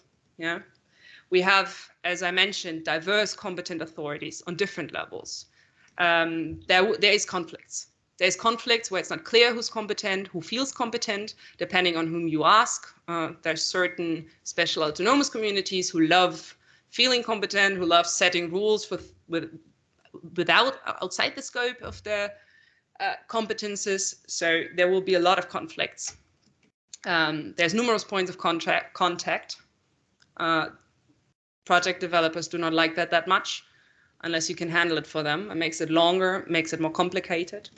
And I very much doubt at this point the technical preparation within the public authority to effectively assist project developers. If you knock on their door, okay, I'm almost done, great. They will not really know how to help you. And I think that is a big problem. In this case, we were involved. We wanted it to happen, so we watered down the response and helped out. But if that hadn't been the case, we don't know if the project would have happened. Very disencouraging. We have separate regulatory bodies. I told you about that for different parts of the same project. The renewable part, chemical industry part, hugely complex. Substantial regional differences in procedural and material aspects of the permitting process. Which paper needs to go where, when, how, and do I need this permit to begin with? Autonomous communities are allowed to make it harder if they want to. So that makes it very uncertain. There is no differentiation of projects. So let's say a very small refueling station that produces its own hydrogen locally, by many considered a good idea, will be subject to the same rules as a massive plant piping massive amounts of hydrogen to an ammonia field next to a very big production plant. There's no adaptation right now. There's also no determination if there's a difference on whether it's on which process is being used to produce the hydrogen. Apparently the environmental impact is completely different and the concerns are completely different if you're using electrolysis. This is not at all addressed. Also the application. Are we using it for ammonia? Are we using it for ships? Are we using it for airplanes? There's a big problem with legal insecurity. Basically, there's legal gaps. There's many parts that are not regulated. There's no binding standards, for example, on the certificates of where the source certificates of where the hydrogen comes from. We don't know about authorizations. We don't know about competences. I still have many doubts about whether our interpretations are correct or not, and the authorities don't know either. Uncertainty regarding future developments. If I start developing now, will they make up new authorizations in 2 years, and how will that affect my project? This is a big problem. Will I have to start over new? Will I lose my progress? And then the regional inconsistencies. Those are my main problems. And the regional inconsistencies for me are an insecurity because it's impossible to understand them all. I've been trying, trust me. So what is my conclusion? I will conclude with this. I believe that the current regulatory framework definitely negatively impacts the feasibility of green hydrogen projects in Spain at this moment. And let me add this. I personally believe that under these circumstances, it will be very hard to meet the objectives that have been set for green hydrogen, considering we do find that this is something that we want. And I'll end it with this. Thank you very much for your attention this late hour.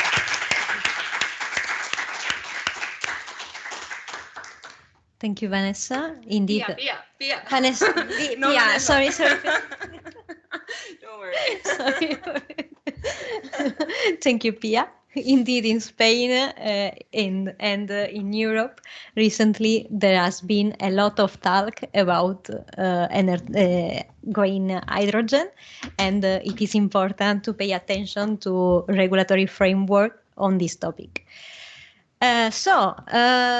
Thanks to all the panelists, all the panelists. I think you can start warming up your motors, electric motor, for the debate. Does anyone have a question? Leah, please join us.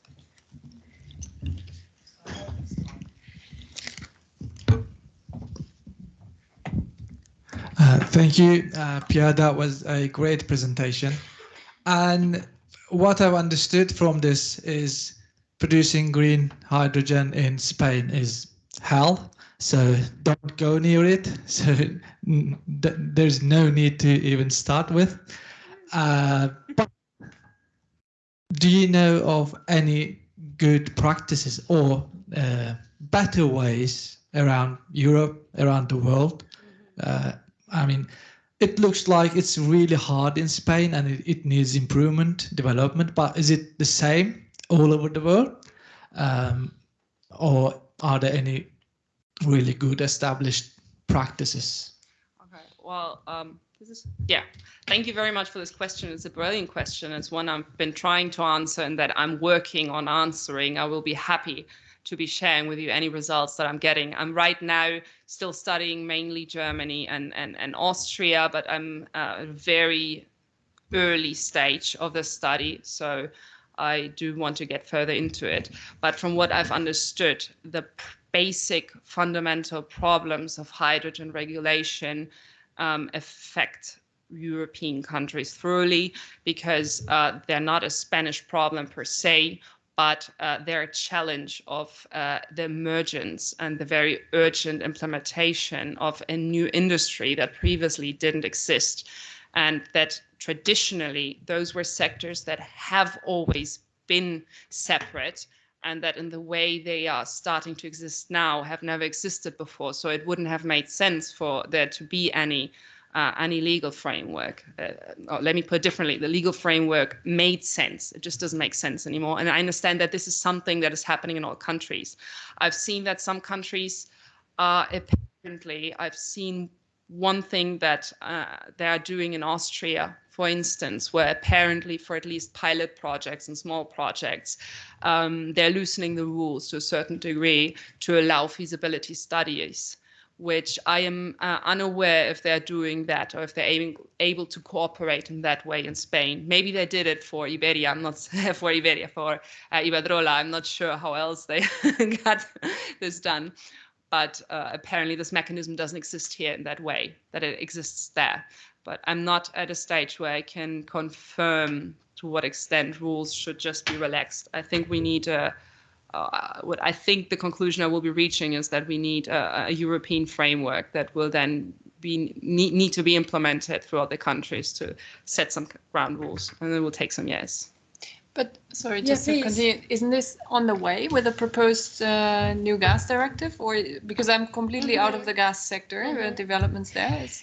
I mean, it depends on what level you are looking, because when it comes to project development in every country, you will have a very big regulatory body and you can't just rule that out. I mean, you will need a directive and that will need to be implemented, and usually through different steps. So I think until that is done in a way that you can feel in practice, or that actually affects you, that takes time, because it needs, you can't just, it's very dangerous to just radically change the rules from one day to another. We've seen that in the energy sector, I think, several times when they tried that. And, But in the first instance, it's meant to be applicable also for hydrogen, because right now I think the directive is only applicable to natural gas, no? Or I think they're still working on a framework. I understand they're still working on the proper framework. Yeah. So I'm uncertain of what will happen on a European level, but I'm still waiting to understand. Let's see. Let's see. When I know more, and right now daily, there's a lot of what's happening mainly now is announcements and objectives and big words. So we're waiting for your PhD thesis. Sorry? We're waiting for your PhD. Yeah, please do. Me too. We will regularly send emails to you. I'll make a mailing list if you want. People are signing up to that, and it's no pressure at all.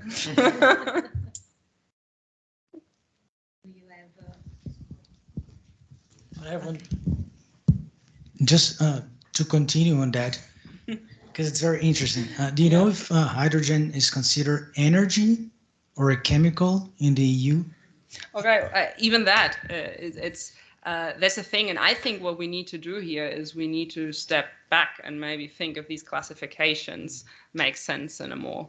I mean, it's not considered energy. I understand it's considered a biofuel. It would probably fall into that category. I believe that we need to re-merge those sectors because the industry is doing that. And we, on a legal level and on other levels, we need to do that. But right now, it's not actually itself considered energy. Yeah, and just last month, China released a short and mid-term policy up until 35.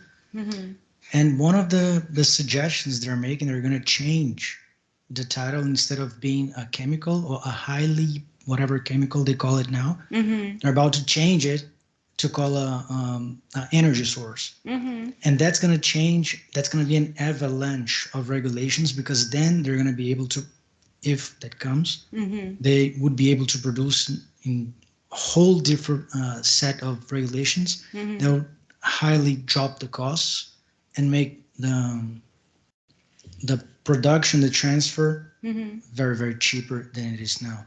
And very, very interesting. How do you feel about them doing that?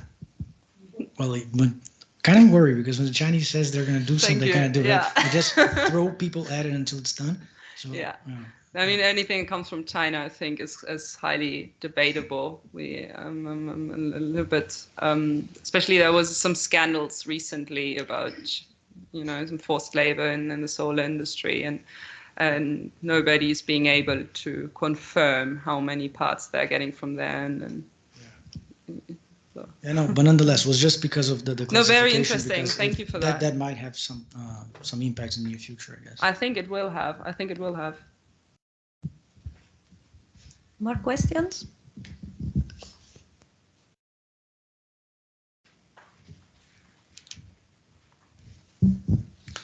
Okay. Thank you for your presentation. I have a question for Joan. In your practical experience in advising for the creation of energy communities in this absolute lack of regulation after 3 years. Now we are talking about hydrogen, but in energy communities, we are waiting during 3 years for a transposition. Well, in your experience, you are advising to create an energy community under the form of legal person or legal entity without any legal person. Because when I talk with my colleague, the most of my colleague thinks that, okay, the energy community is a legal person. Why? The directive say legal entities, which means legal person or not. Sometimes it's not interesting to have a legal person, even it's more complicated. So I'm just curious to know, in your experience, what it happens. Well, I think that it is the key question for the energy communities, because it depends on which actors are part of these communities. If the actors are only, I don't know, citizens, you can create an association or a cooperative, or what legal figure you want. But if one of the actors are, for example, public authority, well, now you have to fight with the public workers to make them understand what it means an energy community, and why can the Tarragona municipality can be part of a community in a cooperative form with citizens. So as you can imagine, it's a little bit difficult. So we are expecting the new law, the Spanish law, that will define more or less the model. But probably this new regulation will not say that, okay, energy communities must be company or cooperative. Probably not. So we will see. I don't know when, but anyone else want to say something about this? Sorry. Anyone else want to say something about this topic? No? Okay. In the topic of the hydrogen, I just read at the newspaper La Vanguardia a recent news about that Brussels wants to resuscitate the MidCat through the hydrogen. The thing is there enough hydrogen in Spain to do that project feasible? And could we expect a new wave of regulations through the European Commission? So sorry, just to make sure I understand your question. Is there enough hydrogen in Spain to make this happen? Yeah, well, feasible. It's like the project is feasible. Okay. Is there enough hydrogen in Spain? Not yet, but hydrogen as a molecule is something that, as I understand, the molecule that most exists in the world. So there is enough hydrogen in Spain, I believe. The question will be, can we extract it the way that we need? In general terms, I understand Spain is considered quite a good place for production. We actually have a lot of soil that is not being used that much. We have, in comparison to other countries, if you look at Germany or widely populated, we have quite available land. We have a lot of sun, we have wind, we have access to water. What is maybe problematic in Spain is that we're located a little bit south in a way that hydrogen is still difficult to transport, but this is a different question. I have not seen calculations on that break it down as much as I would like to, but I've heard estimations that it's theoretically feasible, but not in the time frame that is being looked at, for several reasons. Because I think a lawyer actually did, I love your name, you briefly got into that. If we start producing hydrogen, we can't produce that much renewable energy. We have to see how many solar panels are actually on the market. I mean, how much can we actually build? How many people can install these things? In Germany, they're having an incredible crisis with that right now. Every company that knows how to install solar panels is booked out for 6 months. They're hoping that people coming from Ukraine might know how to do it, so maybe they can help. I don't know, seriously, they don't. Just to give you an idea of how difficult it is to build up the infrastructure. I firmly believe, from every educated estimation that I've received, that the objectives are very, how would I say, hard. That would be hard, just out of tough criteria of what a businessman will look at. No, doesn't mean it's impossible, and that doesn't mean that none of it will happen, but maybe a little bit slower. Does that answer your question more or less? Or? The second one about the new wave of regulations. Okay, new wave of regulations. Okay, so we've all been a little bit worried about that because we don't know what's going to happen. What do you want to know about this? In the framework of the European Commission. Yeah. Could we expect a new wave of regulations? Yes, we can. Yes, we can. I think we can. It will. I'm guessing in form of a directive. I don't know when, but with the public interest that's been taken, they're probably working hard on this because there's priorities, and now that there's a lack of certain supplies, it seems that now they are very motivated to save the planet Earth, and they will get this done. Well, yeah, but let's hope also that they're not too hasty, and maybe take enough time to see what they're doing before.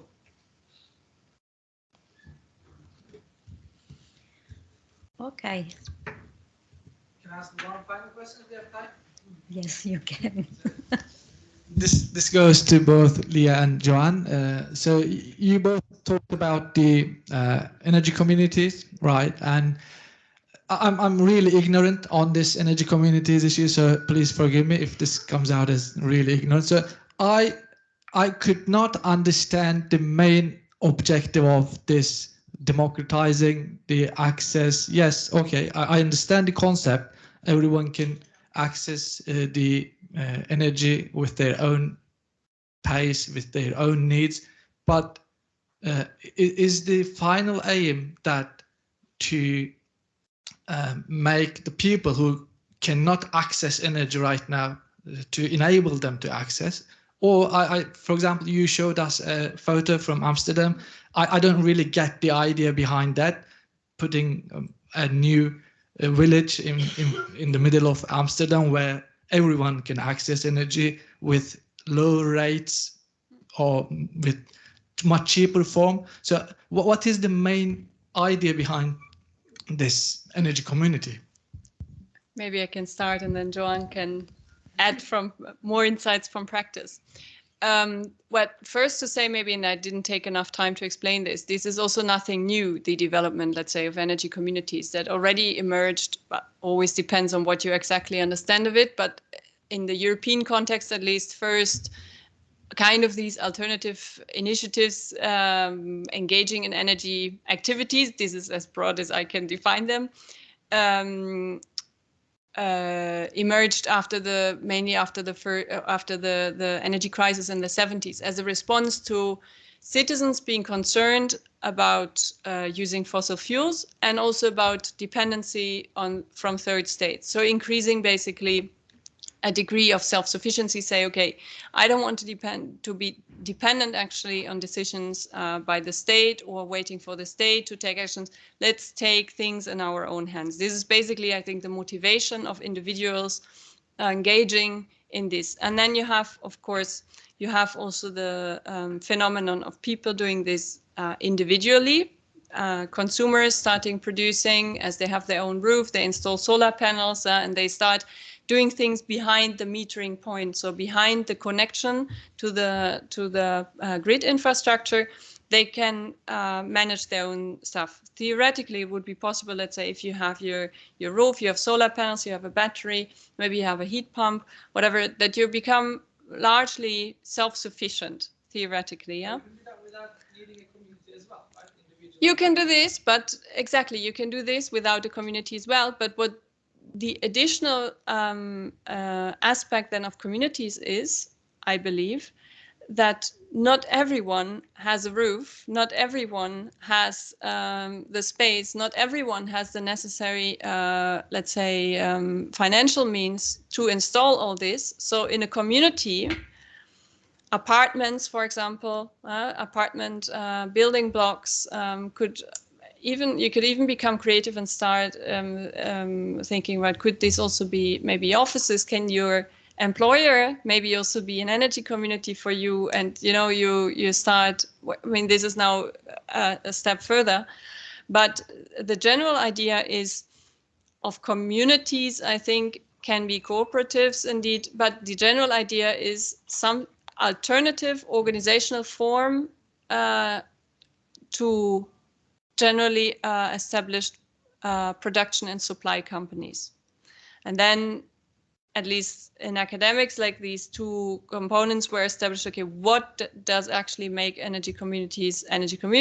Well, this is also what Joan mentioned. Well, participation, so through cooperatives or whatever kind of legal form this is organized. So taking this in your own hands, this sensation. And then the second one is the purpose. So it's not primarily commercially driven, but also generating somehow benefits for the region. And this can, or the members or the shareholders, also the wider region actually that it is active, not only, let's say, in terms of energy, but they could also, let's say, profits that they raise, they could invest in other aspects, let's say, in that are of value for the community. So, and you mentioned well, these people in Amsterdam that established this, they really wanted to become off-grid. So it doesn't necessarily mean that a community needs to become off-grid or, let's say, function in a microgrid mode where they are completely independent. They can be even living in different places and connected to the same grid. So it doesn't necessarily need to be bound by the infrastructure, but it can be. And, well, and now, sorry, a last point, because you mentioned access to energy is not necessarily the driver, because in European countries, we have a very well developed grid system. So connection is here not the issue. But let's say if you look beyond Europe, this could also be a driver for communities to establish, say, okay, if you live in a very remote area, you say, until, let's say, I don't know, something is fixed, here we are going to do it by ourselves. So the drivers can be different in a different context, I would say. No. Yes, no, nothing, not much more to say. The final objective is to disconnect from the system. So it is the main objective, the final objective. But so the objective is not only generation. So we can offer different kinds of energy services, no? Efficiency, sharing the electric goods like cars, for example, generate the energy for all the community. It includes poor people. So this competence, it is not on the hands of the electric companies. It is on the hands of the people. With these energy communities, we can add all our demand, our energy demand in the terms of, for example, I have a high demand of energy, but for example, in the midday, I will not consume energy, but in the midday, maybe you will consume energy. So we can find a middle point, And if we apply it for, I don't know, 100 people or 1,000, so you can save a lot of money. So more or less is that. Yeah, thank you. So very fast. I try to be fast. So related with hydrogen. So on one hand, I understand that hydrogen is the result of an industrial process, isn't it? Because of electrolysis and that. A chemical process a chemical process and industrial process. So you have talked about a lot of permit authorization and all of that, and it's true that some of them that you have exposed are in this one-stop window, so that you go to this authorization administrative, la autorización ambiental integrada. this integrated authorization, and then the environmental impact go through that, or the consult to the entities, municipalities, also that. And it's true that it's a complex process and a difficult process, but I think that it needs to be a process and very, I don't know how to say that, very pulchred or very accurate process to see which is the real impact of this, because it seems to be, because I'm a little bit skeptic about hydrogen, that it's a this solution. So yeah, because it could be not, it could be the alternative to the fuel area, but it has also, for me, a high environmental impact, or it can have a high environmental impact. You've said you need land. In this land, it can have other uses like agriculture uses, for example.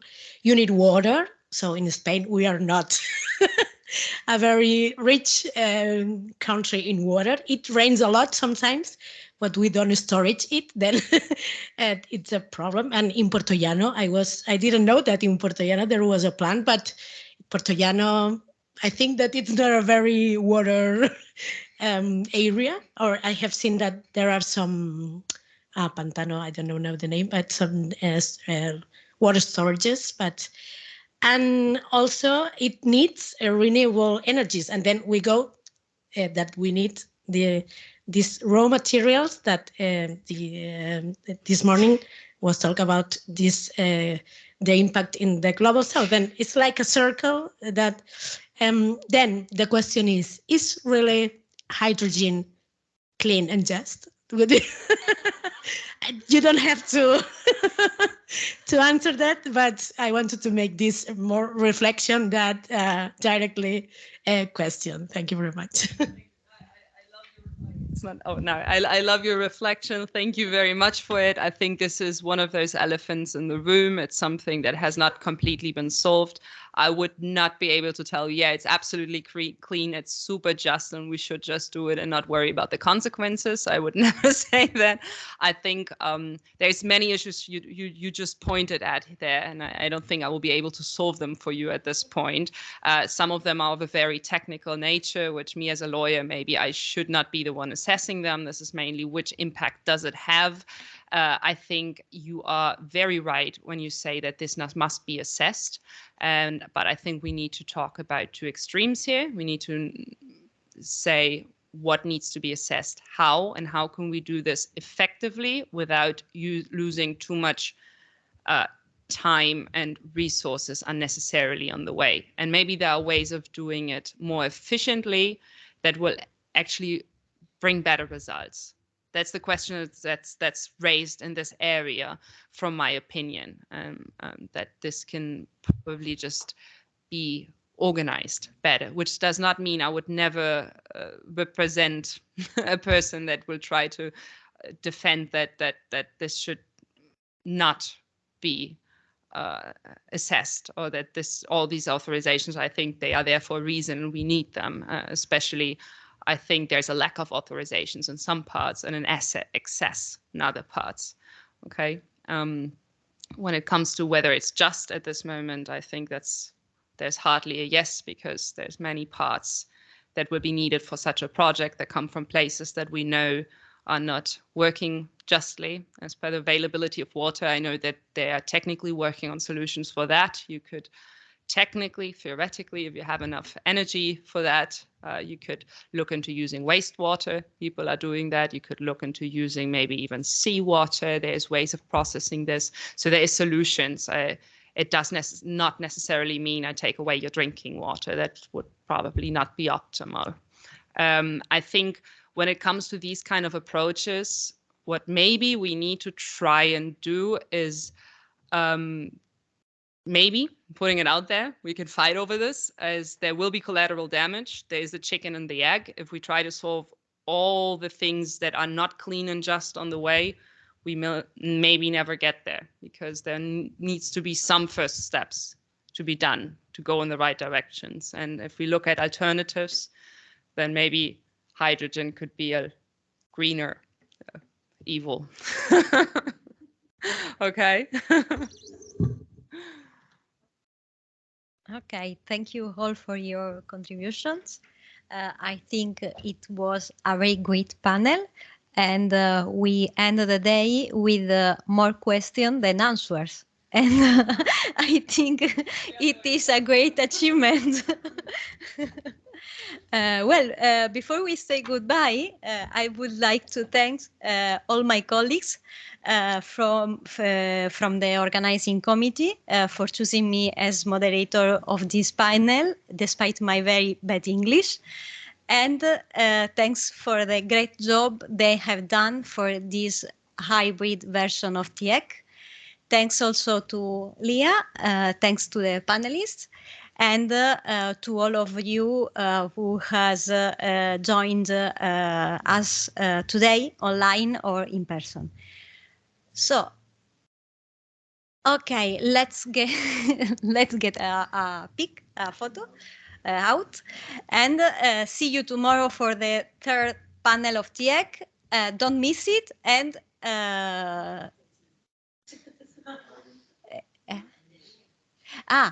sure. And at 9 o'clock, we have a dinner. We go, no? We can go together. Okay. And that's all. Thank you very much.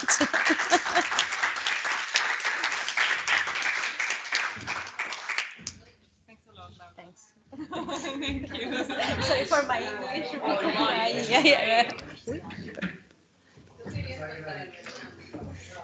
I have to stop recording and stop recording.